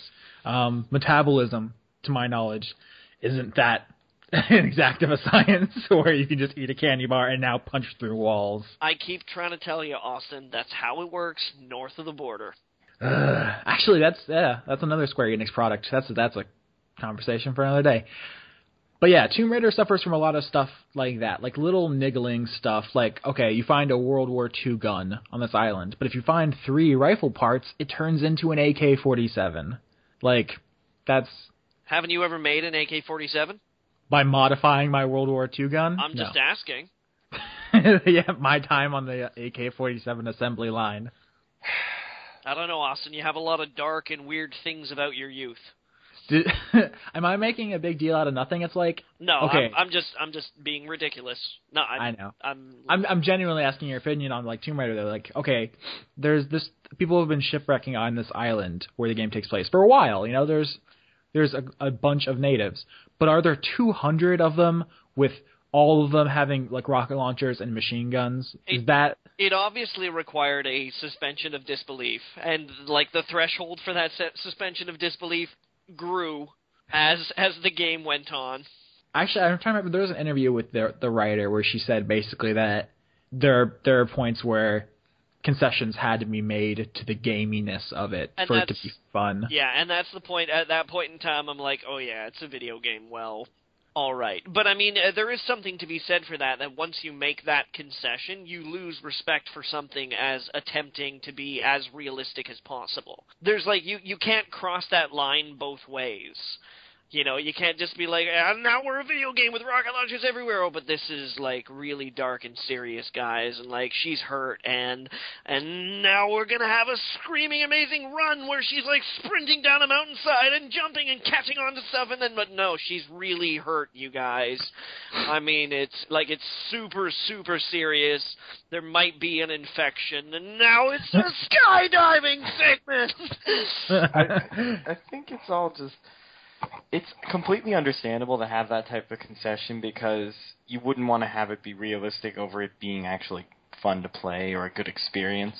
But it's still kind of sad. I'm not suggesting that you can't make those concessions, although I do agree that there's such a thing as having a realistic experience that's also fun. Arma 3, Arma 3, Arma 3, Arma 3, Arma 3. That having been said, I'm just saying that when you cross that line, like when you try and make your realistic, super gritty, regenerating health video game, when you cross that line, there comes a certain point in time where you can't go back. You know, where it doesn't matter if you hurt your character in cutscene and it looks super serious, and she's like grunting and groaning and is like, oh, this really hurts, guys. Because you know as the player that when you get to that next gunfight, you're like, oh, all I have to do is just sit and cover for a little while. You know, yeah. You can't straddle that line. You can to a certain point, but then you can't. Name it, smarty pants. Johnny! You didn't think fast enough, so I win everything. Johnny. Aww. Here's the thing, you can do that, and Tomb Raider isn't a bad game. That's a great game. I really enjoyed it. Yeah, I think we had 2 reviews. I think Yusuf gave it an 8 and Robert gave it a 7, and I feel like both of those are perfectly legitimate write-ups. But here's the thing, The Last of Us is a 10 because it doesn't do that. It strikes the balance. It doesn't take the easy way out on any of those kind of things. It's like all right, okay. Straddling is perhaps the wrong word. It's like it's crossing that line back and forth. I feel that you can't do that. I feel that if you cross that line in like, you know, and I mean, that doesn't mean that like you can't have regenerating health. It just means that like if you have regenerating health, there comes a point in time where you can't injure your character that much because it loses all meaning. Where it's like, yeah, she's still okay. Okay, fine. She got shot this time. No big deal, right? Because I'm gonna be fine in a minute. Well, I'm struggling to bring up specifics about The Last of Us because I don't want to spoil anything. The game isn't that old, but there are storyline injuries that occur to the characters, and it matters. Like those are consequences the characters then have to deal with. Yeah, but, for real. But then that's not crossing the line and crossing back again. That's not happening exactly both ways. That's deciding that this is the direction that you're moving in, and therefore you're going to have to deal with this for the rest of the game. Yeah. Yep. It implies consequence. And when you if it doesn't have regenerating health, like if you get shot, you need to stop and like bandage yourself, and that doesn't pause the action. Like people will just walk up and put a hole in your head. Yeah. If you're not properly hidden, like. Yeah, Last of Us was really good at its immersion. That's one of its best qualities. And I know there are plenty of people. I was actually talking to someone on Twitter who said that they thought Tomb Raider was more fun because of that, and that's perfectly legitimate. If Tomb Raider gave you more enjoyment, then I would never try to argue otherwise. But to me, it just seems like it's more commendable to put in the effort to find the right balance. It seems to me that those are shortcuts, is when you can just go to a cutscene and she just doesn't have those injuries anymore. You know, it's convenient. It's the easy way out. It doesn't make. I mean, the game is still fun. I don't mean to detract from that, but you could have put more effort in, I guess, is the bottom line there. It's not even necessarily a case that you could have put more effort in, but you basically have to realize that the game that you are making it's not committed to a specific vision. It's not brave. It's not a courageous game. You know, like it's not trying to do something absolute. You don't have a unified vision. All at once you're trying to appeal to people's emotions, but then you want to make sure that that they don't really have to think too hard because shooty, shooty, bang, bang, splody, splody, ah! Yeah. We leveled a lot of the same criticisms at Far Cry 3. And actually, Remember Me, whereas, like, there's some really interesting things we should explore, but now you got to punch 40 people to death. Yeah, exactly. It's like, because if the player doesn't murder a certain amount of people per minute, they assume we'll get bored and wander away. Not a video game, then. Yeah. Far Cry 3 is fucking great, though. Yeah, I was just thinking. About that. It is. That's a game that is so much fun that I don't even. Yeah, it kind of overrides any of the other stuff. Do you guys want to? Is there anything else you want to say about Tomb Raider? I have more to say, but it's like that game's kind of old. I feel like a lot of people have kind of come to their conclusions on that. We can do spoilers later. All right. The last one, I don't know if either of you have played it. I assume neither of you are stupid enough to put yourself through this, but I played Final Fantasy 13-2. I rubbed up against the Final Fantasy 13-2 box once in a GameStop. Herpes. I couldn't shower enough afterwards. You feel as though 1,000,000 showers will never make you feel clean? No, I took 1,000,000 showers, and you know what? I still feel a little dirty. But I'm okay with that, because I was a little dirty beforehand, if you get my drift. Did you play it, Robert? No, I didn't. I haven't touched the original either. Oh, okay. The original, but you know what I mean. Yeah. Nobody has any frame of reference. This is going to be me talking to myself. I haven't finished it. I'll ask questions, Austin. Okay. I might have more to say next week on it, because I'm I don't know, 10 hours into it. So tell me, when was the first time you decided that you were un-American enough to play Final Fantasy 13-2? I should be clear. I didn't hate Final Fantasy 13. I thought it was okay, which means that it had some interesting ideas that it didn't execute on. I wrote an article about this, that it had a bunch of potential. It set up some cool things and then just fumbled them all. But it gets way better when you get to Grand Pulse. It does. And 13-2 is similar but also different. 13-2, for what I have played, has a bunch of elements that I think would be cool, but they are combined in a way that makes them silly. Like, every character is, like, meticulously designed, but then when you put them all in the same room, it looks like a clown convention. Because everyone is in, like, ridiculously gaudy cosplay, like, bright primary colors and accessories and belts and hats. Do me a favor and answer the most important question about this for me. Tell me about Lightning's boobs. She's in the game for, like, 5 minutes at the beginning, and that's it. I'm like, the question still stands. I didn't even notice. Honestly, And you call yourself a press sneak fuck.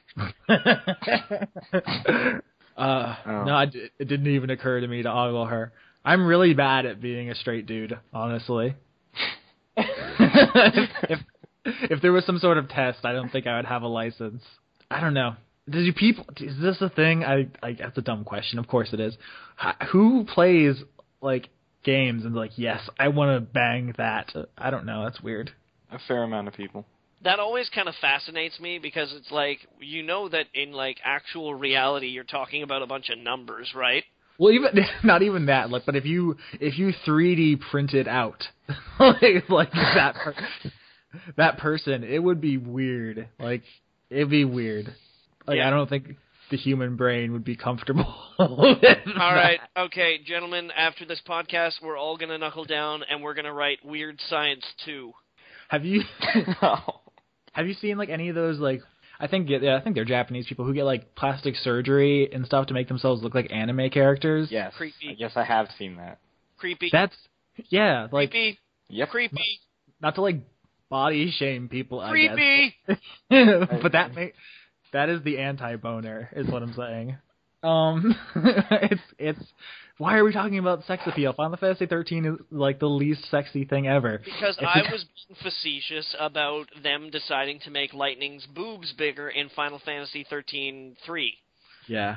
Did you guys, growing up playing Final Fantasy, like, 6, did you picture it anime style? Because to me, like, the early Final Fantasy games was like, you know, knights and thieves and monks. Like, that's D&D. I didn't picture, like, what Final Fantasy is now I always just kind of pictured it the way it was. I didn't really go outside of it, if you know what I mean. It was just all 8 bits in your It was mind? just that's what it was until it, grew up a bit on the next consoles and looked a bit different and kept growing from there. I think later on in the genre, like when you started getting to your chrono triggers and things like that, I started to make the correlation. Yeah. When you started dealing with like the larger character sprites and things like that, I definitely was like, yeah, I get this. But when you're talking about like even Final Fantasy, 5 and 6, I never really, I didn't make the association. Yeah. I don't know. I don't mind anime as an aesthetic. Like, the Tales games are perfectly fine, but they're very unified. Like, when you see a Tales screenshot, even if you don't know which one it came from, you're like, that's Tales. When I see Final Fantasy, I'm like, is this a cosplay convention? Like, what? Everything just looks slightly out of place. And it's like, if you took any of the individual elements, they would be fine. It's the same thing with Final Fantasy 13 and the music.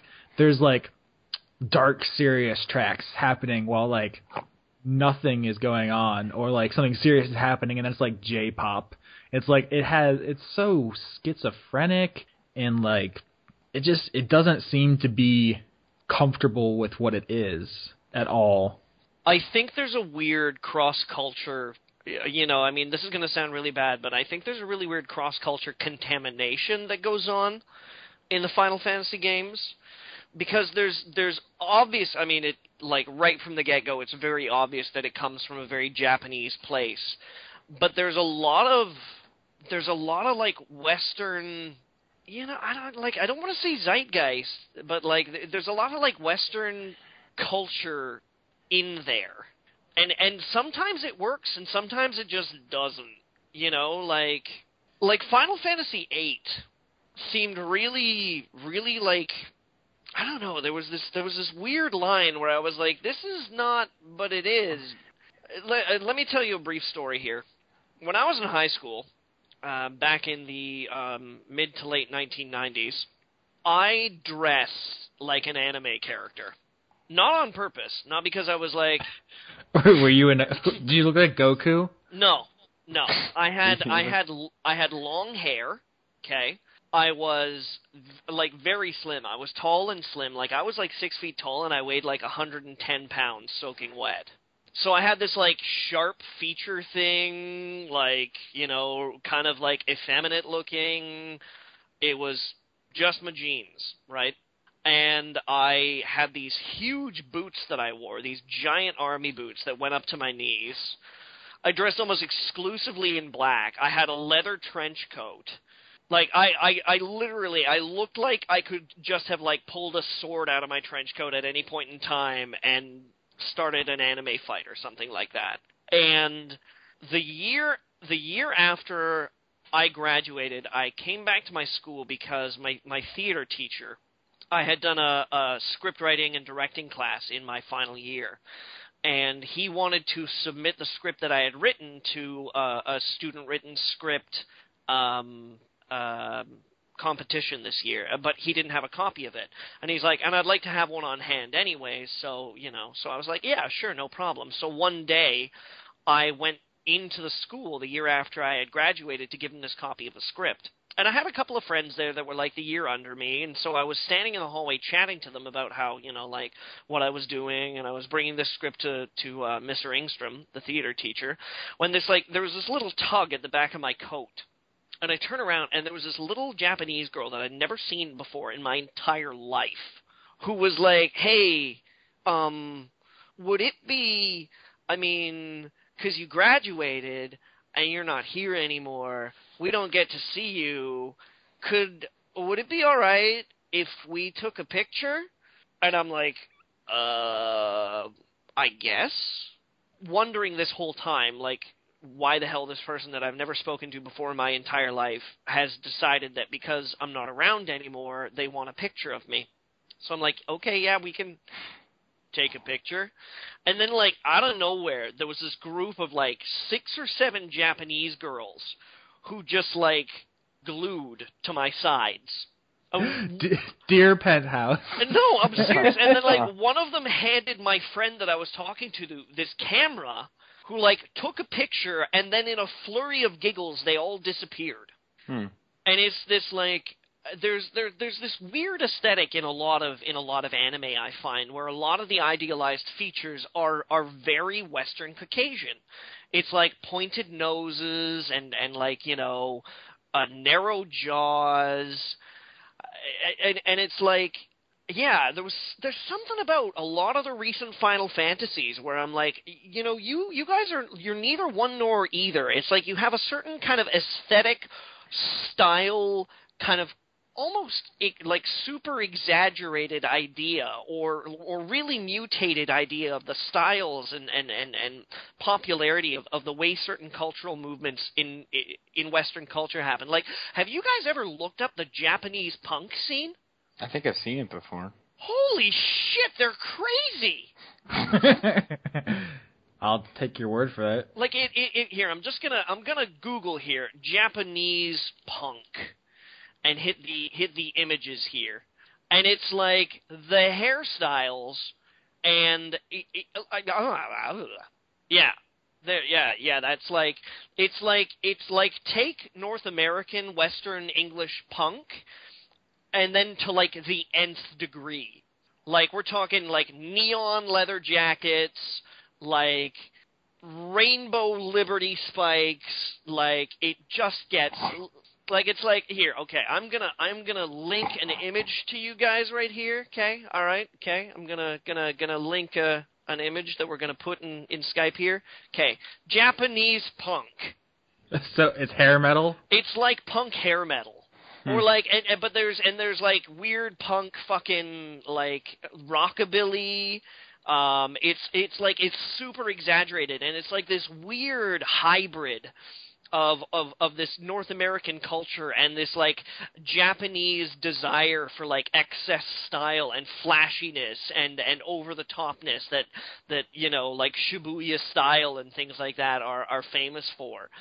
Well, it's funny you say Shibuya because I was about to cut in and say The World Ends With You is a Square Enix game that takes place in the Shibuya fashion district in Japan, and the gaudy character designs work in that game.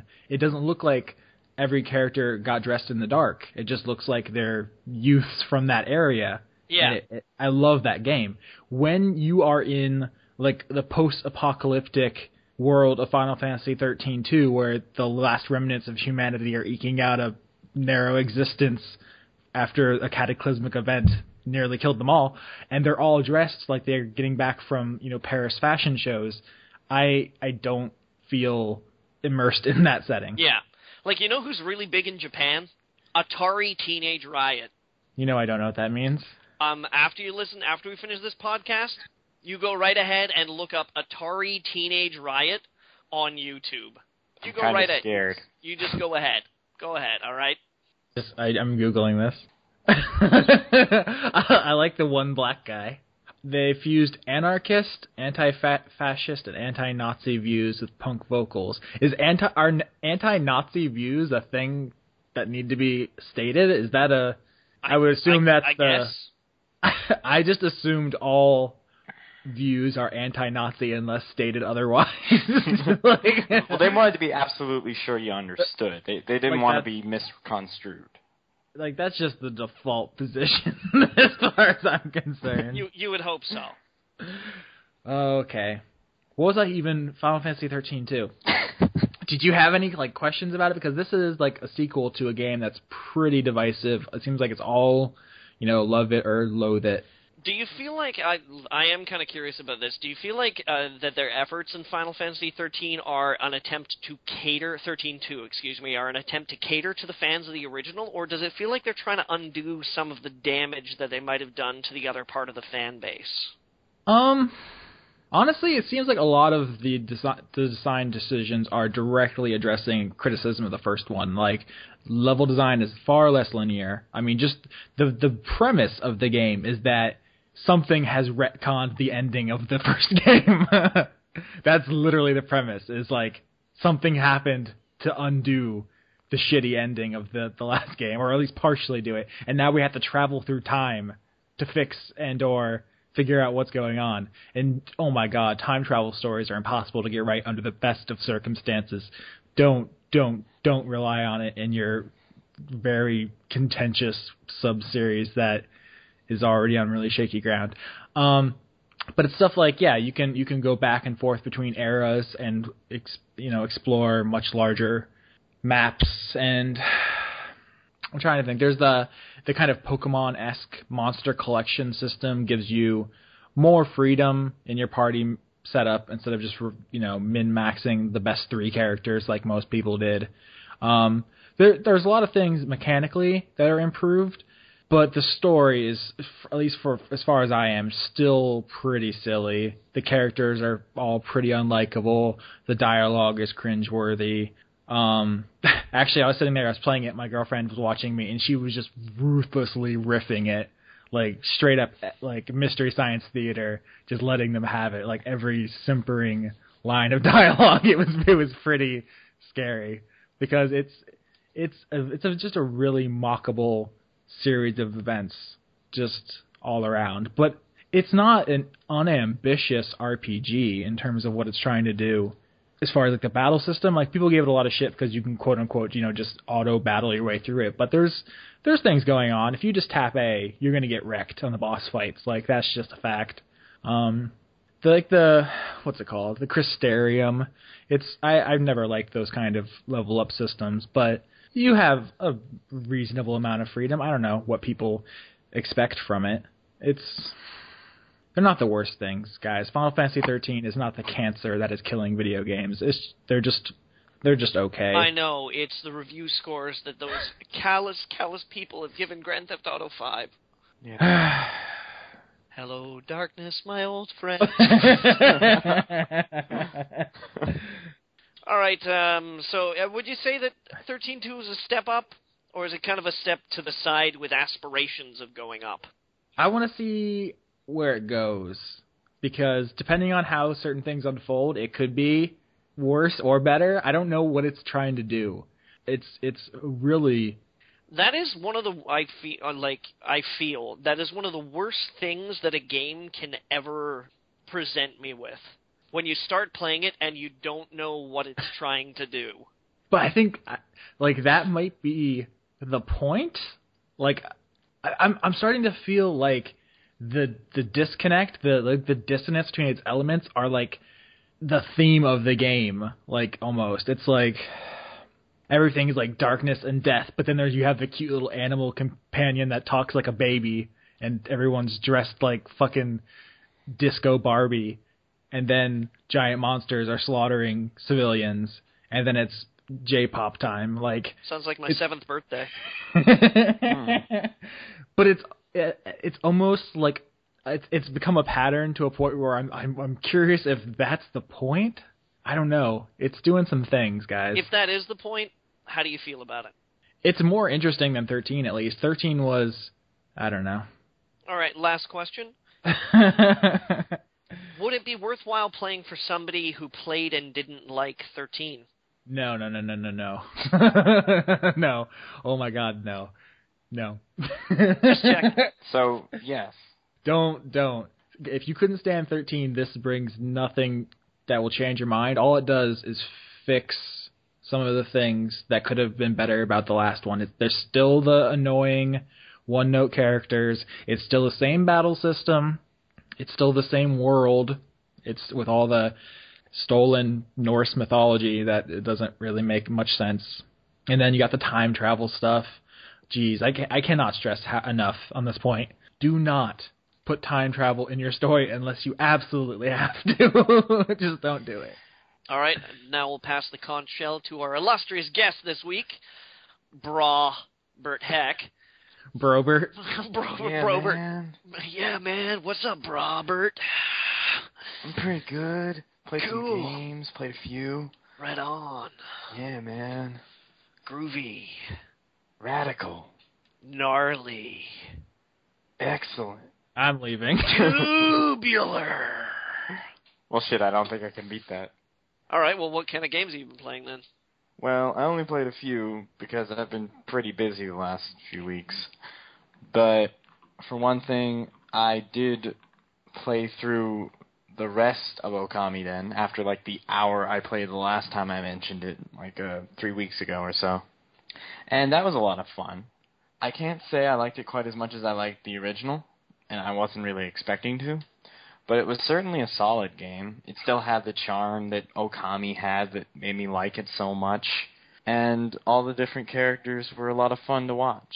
And the fact that I got multiple partners to travel with me throughout the entire game, and there wasn't really a bad one among them, just made it a nice change of pace whenever you switched out. And, oh, look, a new guy. Or, oh, look, an old friend. He's here again. Yay. I think I gave that game a 7. It was basically that it's like a solid, slightly compromised version of Okami, which is a really good but padded game. Yeah, I'd give Okami then around a 7, pretty much. There were some things I really liked about it. I mean, it still had a couple feels moments, and that's nice. Always good to make me actually care about what's going on in the world. And the fact that the battles were definitely more difficult than they were in the original was another nice touch, because if I could say Okami had one main problem and I had to pick it out, it might be that it was a bit too easy. But on the whole, it was just an enjoyable experience. I'm glad I played it, and I'll probably play it again some other time. But it's good to see the story continue, even if it involves some time travel. Even if it is just a retread in a lot of ways. Yeah. Well, the final boss is cool. Wouldn't want to spoil it, though. Also on the list, I started Mario & Luigi Dream Team, because I freaking love Mario & Luigi RPGs. And How much did you play of Dream Team? Not very much. Again, I kind of got distracted by the other game I've been playing, but... Because there's about 20 hours of tutorials, so you might want to get started on that if you want to get to the game. I've seen a fair amount of tutorials. Hey, do you remember how to jump? Hey, do you remember how to make Luigi jump? Do you know how to make the dialogue progress? Do you know how to pause? Yeah. For the moment, from what I have played, it's been seeming pretty fun. It's fine, it just does not trust you. Yeah. Although, the fact that Luigi is now quite dreamy is a nice touch. You're the worst. You should be ashamed of that. Hey, the game did it. I was just telling you what the game did. You know they did it itself and called Luigi just, my gosh, he's a bit more handsome, his mustache is more fuller. We couldn't call Luigi anything else but dreamy. So blame the game if you want to blame someone. I'm just the messenger. But from what I have played, it's still just like, it's very similar to the other Mario RPGs. It's funny, it's entertaining, it's got a solid battle system. I like the unique thing this game's got going on with the dream world and being able to interact with it in a number of ways. I'm not sure exactly where the whole thing is going to be going, because who could at this early point, but from what I've seen, it seems like it's going to be very much like the others, and that's a good thing for me, because I love the others a lot. And if it can be as good as Bowser's Inside Story, that would be just great. Although Bowser's Inside Story was amazing, so I'm not sure if it can quite get there. What do you have to say about that, Austin? What? He wasn't there. Speechless, just as I thought. I reviewed Mario & Luigi Dream Team. You should read my review. I did. Good. Then what are we talking about here? There's a review you could be reading. Because everyone. I want to experience it myself. Yeah, Austin. Your skill with prose inspired Robert to play it himself. Yeah. You ungrateful asshole. Here I am trying to, laud your accomplishments, and you're just throwing it back in my face. That's so not radical. Not tubular at all. What else have you been playing, Robert? What's this third title that distracted you from your dream teaming? Well, it's Kingdom Hearts 1.5 HD Remixed, because I really like Kingdom Hearts.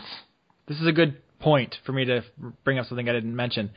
What do you think about this? There's this thing, I've been seeing it in the comments, where someone says about Kingdom Hearts or Final Fantasy 13, they say, oh man, the story is so convoluted, and then someone replies to them and says, I can understand what's going on, as if that is a reply to the critique of a story being convoluted, as if the ability to piece together a narrative at all is just makes it okay for it to be overwrought. Yeah, I don't agree with that whatsoever. Although, personally, I've never really had a problem understanding what was going on in Kingdom Hearts.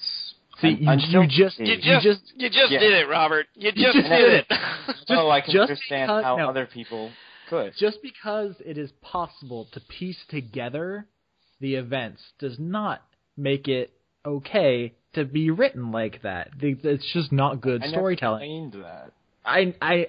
It's the classic. It is like the classic 1940s organ soap opera. Like, but I was in the car with your brother. Da, da, da, da. What? But he was with me. Burying the body! Da-da-da-da! But the body was never found! The doors open and a guy walks in and is like, I'm afraid I was never dead in the first place. Da-da-da-da! And then it turns out it was all a dream. Well, I mean, the point is not that it's like, you can roll out as many twists and turns and, like cruxes and plot changes and changes in direction, and just because you can follow it, that doesn't make it good storytelling. That just means you're a dedicated listener. I give Kingdom Hearts fans all the credit in the world for hanging on as long as they have. And the games are fun. But I feel that we do ourselves a disservice by enduring some of what they're trying to dish out to us. Like, we have to call bullshit on some of this. I can't even remember half of the fucking plot twist at this point. I never played a Kingdom Hearts game in my life, because when somebody first mentioned Kingdom Hearts to me, I was like, that sounds terrible. It sounded great to me. Final Fantasy and Disney, shit, yes. See, no, that sounded like an awful idea to me. I was like, wow, two things that should never go together. I like what they did with it.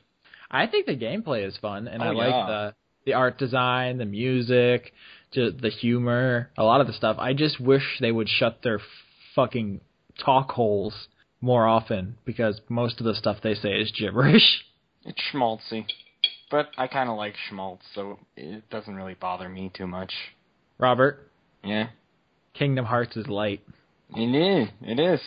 You're right. No, what does that mean? It means that Kingdom Hearts is light. I think that's rather clear.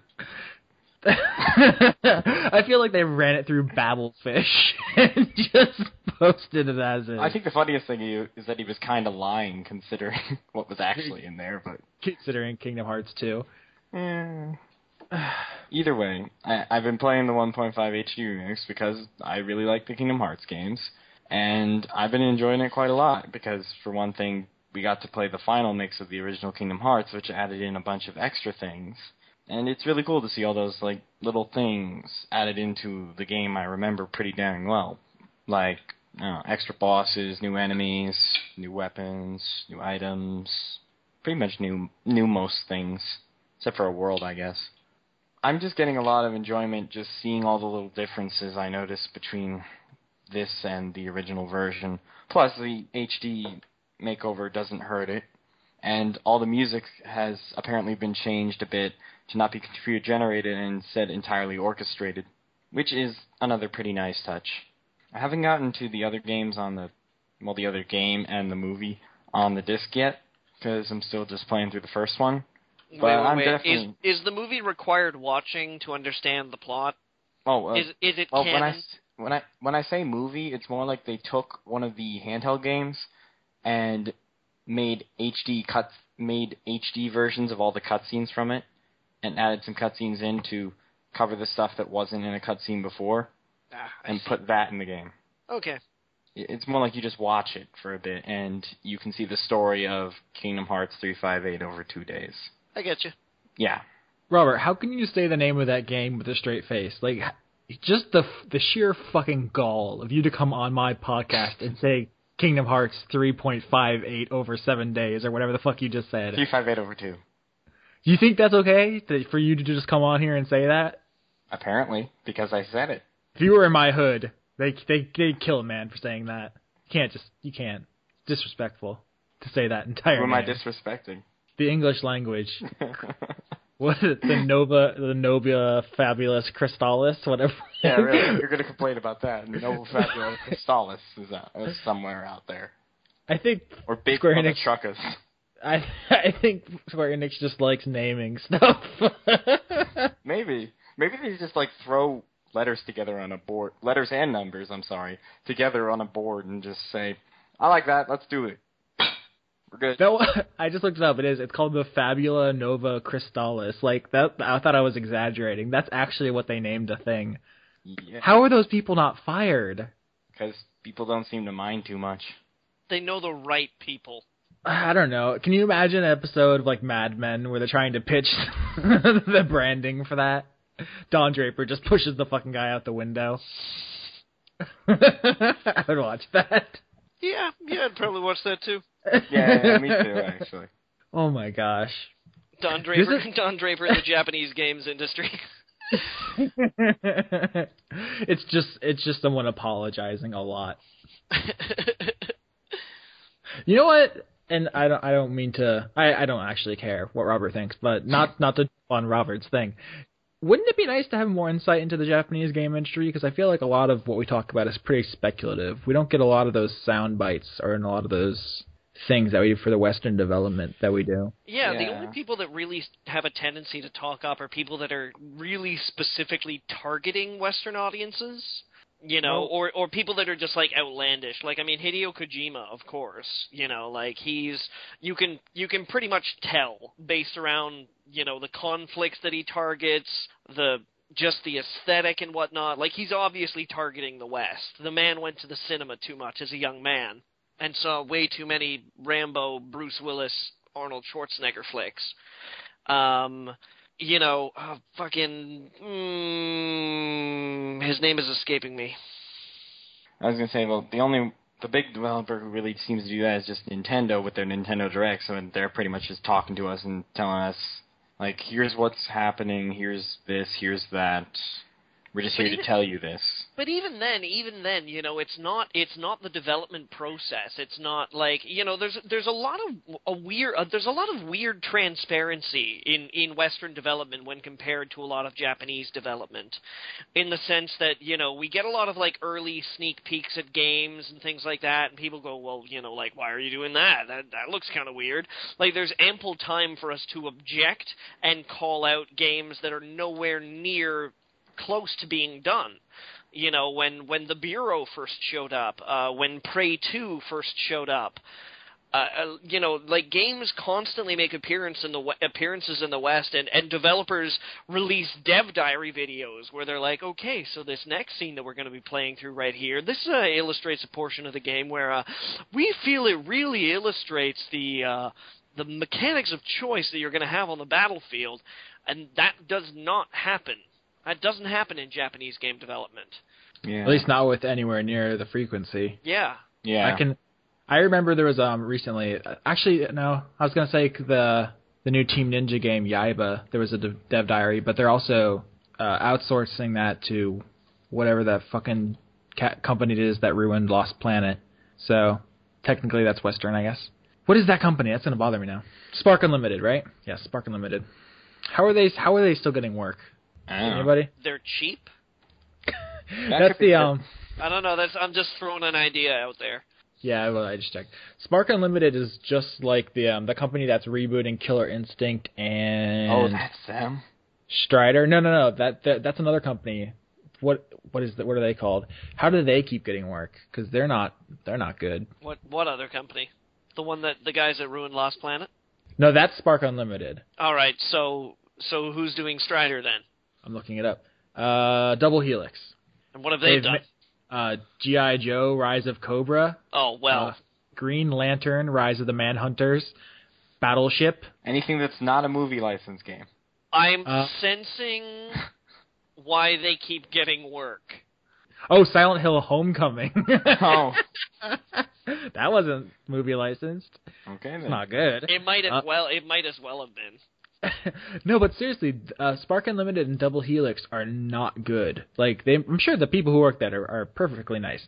The games they make are pretty bad, and they are getting some really high-profile work.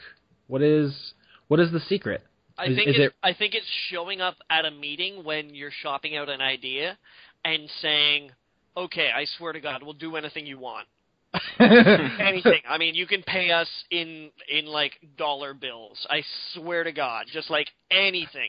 How much you got on you right now? I will take what you have in your pockets right now. That's the feeling I'm getting from both of those. There's no way. I mean, Lost Planet sold, I want to say 10,000 copies the last I saw. Like, that didn't make back its catering fucking budget for the PR events. That's a miserable failure. That has to be some kind of tax shelter. Someone that's a front for the mob. Someone would actually be interested in trying to find people who could do the job. Like, you got a bunch of fucking gangsters just sitting around waiting for, gangster business to come in, and in their spare time they're coding. Yeah, I don't think it happens. We should make a game, Johnny. I get the impression that you and I would probably make some pretty weird games. If you were going to make a game, if you just got 3 wishes, and your wishes were the ability to make a game, and the money to make a game, and the time to make a game, what kind of game would you make? That's a difficult question. That is a difficult question. Oh man, I get the impression that whatever I made would probably be pretty story driven.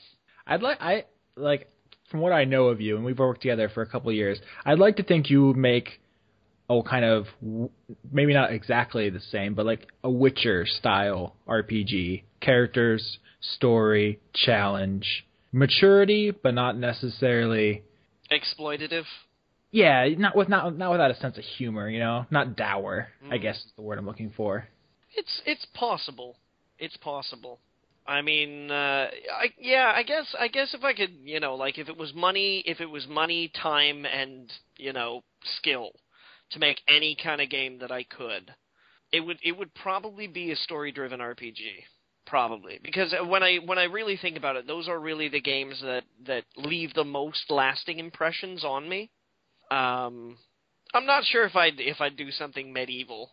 Would you take it farther back or forward in technology? I'd probably try and either create something contemporary, to tell you the truth, or something future. Probably contemporary or sci-fi / just future fiction, not necessarily science. I'd be really interested if you could pull off kind of what LA Noire should have been, because I remember you and Leon were talking about noir. Yeah, and that's something someone needs to be able to do it. That's something that I think that I could do. But the thing is that I would try my hardest to put choice aspects into the game that like you'd get in a gritty RPG like The Witcher or something like that, where you screw certain characters over, that's it, they're not friends of yours, they're not resources, they don't like you, and you can make friends with the wrong people, and you can ally yourself with, people that are going to fuck you over or people that aren't going to fuck you over. Like if I had all the time in the world, I would make a branching plot like crime drama game. Yeah. That'd be pretty cool. It's too bad none of us are able to make video games. Not yet. Yeah. I think that ship has sailed as far as my skill set is concerned. Austin, give yourself a couple of years. You'll be ready to go back to school after you get no jobs because of literature and theology. Oh. Oh. Screw it, I'm going to be a priest. Can you imagine that? Somehow, yes. You being a priest? Yeah. Yeah, but only because my esteem of certain religious institutions is particularly low. Oh. I was thinking that would last like a week. What, you mean I need to sit in this thing and listen to people complain all day? No. That sounds like the fun part. It's like jury duty when you can just feel superior to everyone and judge them right from wrong. That's the good stuff. Well, I think that it sounds like it, but then when you actually get down and like sit down and listen, it's probably more boring than it's worth. Well, then again, it's only if you're Catholic do you have the confession booth. I guess if I'm Protestant or, by association. So they don't need to know that. Just show up at a fucking Catholic church and be like, I would like to listen to everyone's secrets, please. You are a Catholic, right? Hail Mary, Mother of Grace, I guess. Did you see my sweet ass hat? Oh, we probably should stop before we hurt someone's feelings. Are we done? This is 2.5 hours. How did we talked about nothing. How did we get 2.5 hours out of this? Because we are very impressive at talking about nothing. Elaborate nothing. This is like the Seinfeld of podcasts. Not that there's anything wrong with that. I'm not sure that we have that much staying power. How many episodes of Seinfeld are there? A lot. No, I mean relevance years from now. Because Seinfeld is still fairly relevant, at least in the eyes of, television executives. As in they keep trying to do what Seinfeld did? Yep. Have you seen, there's like a modern Seinfeld Twitter account? Have you seen that? Oh, yeah, and it keeps, like, tweeting new episode ideas. Yeah, they're all just like... There's another one for Star Trek The Next Generation as well, and they're both spectacular. That sounds pretty good. I might have to check that out. Okay. You want to wrap this up, Johnny? Let's Fighting Love. What is that from? I know that. Is that South Park? Yes. Okay. Oh, that. All right. In summation. No, really, everybody, be nice to AAA games, because they try so hard, and that means they're above differences of opinion. And remember, nobody respects you unless you start a fight on the internet. Did you see Lee Alexander's Grand Theft Auto 5 review? I don't believe so. Hold on, let me find it. I might just read that on the podcast. Which one was that? Was that the... Oh, wait, was that the Escapist one? No. I don't know. I don't know if she works for any site. So she's just like a blogger or something? No, she's a freelance. She used to do, she worked at, Kotaku and stuff, she wrote for them. I'm trying to find the actual review she did.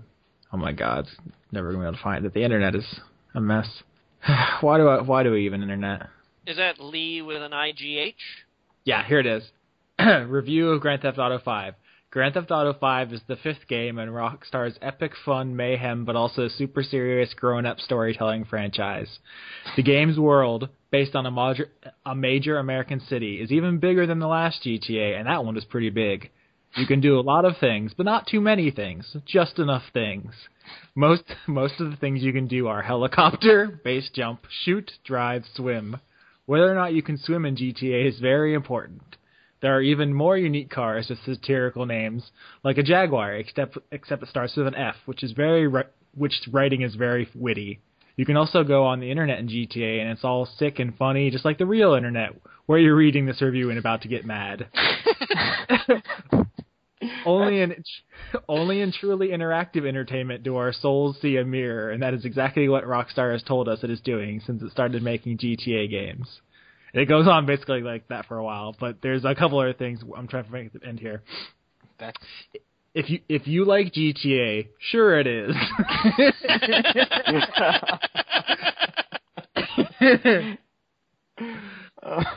At the end, it just says 9.7 out of 10. That sounds about right. Actually, yeah, I can agree with that. That might be the most accurate review of a Grand Theft Auto game I've heard yet. If you like Grand Theft Auto, sure it is. If you like Grand Theft Auto, sure it is. Oh. I think if I'm going to review Grand Theft Auto 5, I think I might just put it is Grand Theft Auto 8 out of 10. I'd laugh. Did you see there was actually a review? I'm trying to remember who it was. I want to say Forbes, but it was like a serious, legitimate website. And their review of The Last of Us was just one sentence. It was just like, why are you reading this when you could be playing The Last of Us? And really? I was like, that guy doesn't get paid by the word. Probably not. All right, I am done. I'm done with this, all of it. All right, no spoiler talk of Tomb Raider? Do you want to? Robert? I could spoiler talk for 5 minutes. All right, Robert, do you want to hang around? I don't know how much you care about the ending of Tomb Raider. It's fine. Is it fine? I think it's fine. Okay. Johnny? I was kind of surprised that she actually rated a tomb. Damn it! How fucking dense is Lara Croft? Yeah. Yeah. How does she not figure out until the very last second what's going on? It's spelled out from the very beginning. It's pretty rough, yeah. Also, she gets the drop on the villain like 6 times, like an arrow pointed at his face from cover, and she never kills him. Yep. Like 4 or 5 times she could have ended the entire thing. She never does. She's useless. And at the end, she finally figures out what's going on and does what everyone else should have done. From the beginning, the entire game is about these crazy islanders who are trying to appease the island god by sacrificing women to try to transfer the god's soul into them. Because that has worked so well in the past. But Laura, upon finally figuring out what's going on, immediately just is like, why don't we just kill her? And then she does. Why did the islanders not try that? No one tried that. Was it never brought up? I guess not. Well, they had board meetings, and it just never came up. They were meaning to get to it, but... Yeah, they were always short a vote. Yeah. They were trapped on the island for like 20 years or whatever. And throughout that entire time, they could never come to an agreement. Does that really surprise you? That one guy was on crutches. He was faking it. No, they were more easily able to come to a consensus to burn every woman who crashed on the island than they were to try to destroy the desiccated corpse. Yeah. I'm sorry, none of that plot makes any sense if you think about it for even a second. And the fact that she couldn't piece it together when it's spelled out repeatedly for her makes me not very fond of her as a character. Mm-hmm. Yeah. And also, that fucking greaseball who's with you the entire game and is, clearly betraying you at every turn. Yeah, that guy should have had it coming in, Act 2.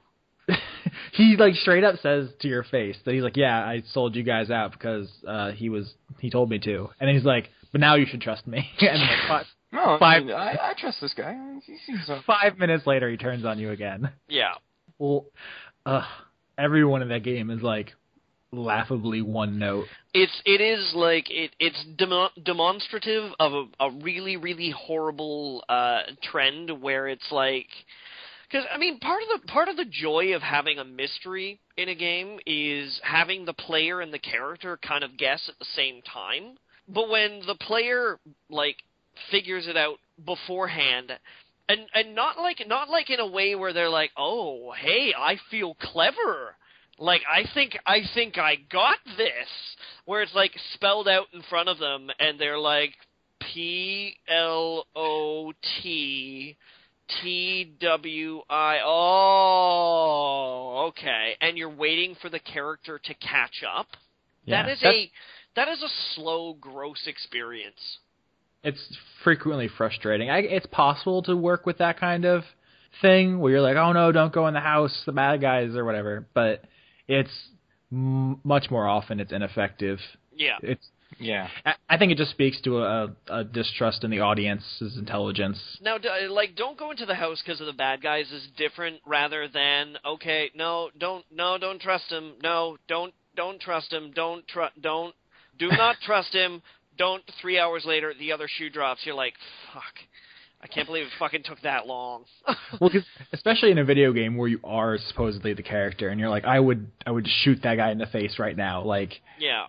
Me as Lara, I want to shoot that guy in the face right now. As when you're watching characters, it's one thing, but it makes you feel like you are in control of an idiot. Yeah. You were just dragging this idiot along behind you. And I don't want to disparage Laura as a character too much because she does have some cool moments, but at the end, I was like, if this is going to be a new series, I hope she needs. I guess it was her arc. She's becoming more independent and self-assured and stuff. But I hope she's more competent going forward. She has to be a grown-up in the second game. She's got to be a full-on grown-up. She needs to know what she's doing. It can't just be I don't know. I've only done this. I've only killed 200. People talk a lot about how Nathan Drake from Uncharted is a Holocaust unto himself. Mm-hmm. But those games are kind of tongue-in-cheek. He's quipping and stuff. Tomb Raider is blood and guts. There's hundreds of dead bodies. You get tied up a couple times in charnel houses. Yeah. And it's it might as well be Silent Hill Otherworld. How many gross, just mangled bodies she comes across. And then you want me to believe that I don't know. And then what I'm saying in the next game, she's basically old Snake level of Jaded? or I'm not going to buy it. She's got to be pretty badass next game. She has to be, or it's just not going to happen. Yeah, that's basically where I'm going with it. She's seen some shit. But yeah, Tomb Raider, I had fun, but there's a lot of little things about that game that bugged me. I can get that. Yeah, understandable. No T-Rex either. Was bummed about the lack of T-Rex. I thought for sure they would throw one in. They should have at least put in a skeleton or something. Did you guys see it? Actually, I think this was released this morning. There was some concept art for the sequel to the Turok reboot. I didn't see that. Are you guys aware of the Turok reboot? No. I was aware. I didn't see this picture, though. Oh. Well, Turok was rebooted a couple years ago, and it wasn't very good. But apparently there was a sequel that was canceled, and there was some art from that came out this morning. And I was just thinking about it. If they did make, Tomb Raider with dinosaurs, that could be the Turok 2 we never got, an actual competent execution of that. I'd be kind of excited about that. Yeah, dinosaurs kind of get a raw deal in video games, don't they? Yeah, enough with the zombies. We need some more raptors, dude. Yeah. But good ones, not like... Plus raptors are actually smart. Not like Dinosaurs Orion or whatever. What's Dinosaurs Orion? No, what the fuck was that game? Dino G-Day? Orion Dino Horde. I've never even heard of that. You never heard? It's a free-to-play, first-person shooter on Steam. Metacritic score, which Metacritic scores, I think there's a threshold where when something has a Metacritic score, you can kind of be like, well, okay, that doesn't really mean, if it's anywhere, but I think between the 60s and the 80s, you're like, that could be anything. Yeah. But Orion Dino Horde scores a 36. Oh my god. So it's pretty telling. It's pretty telling. It's like jetpacks. It's like Halo meets fucking it's like, you know what it's like? It's like Dino Zords or whatever it is. From Power Rangers? No. What is it? Oh god damn it! There's an 80s Dino Riders. That's There's what it is. so many dino shows from the 80s. It's like Dino Riders. Did you ever see Dino Riders? I saw Extreme Dinosaurs. Okay, all right, hang on. Dino Riders. Here we go. Here's another JPEG for you guys. Dino Riders. It was a cartoon. It was a cartoon show. Oh, dude, that's the title card. I hear about these. I did. That's the title card. Yeah. Actually, I saw someone who photoshopped Jurassic Park dinosaurs into screenshots of The Last of Us, and that was pretty sweet. I would play that. All right. Yeah, dinosaurs are. That's a craze that we are not. We're missing out on that, man. There needs to be better fucking dinosaur games. There have to be. What we need is a Dino Crisis reboot or something. Actually, I can tell you right now why that is. Because zombies are much closer to normal human models, and dinosaurs require all kinds of extra work. Yeah. Yeah. That's pretty simple. Dino Riders. I was born in the wrong decade. Look at this. It's glorious. All right. I will probably talk to you guys later, I assume. Probably. And remember, kids, go to Kickstarter and back The Long Dark. Nothing.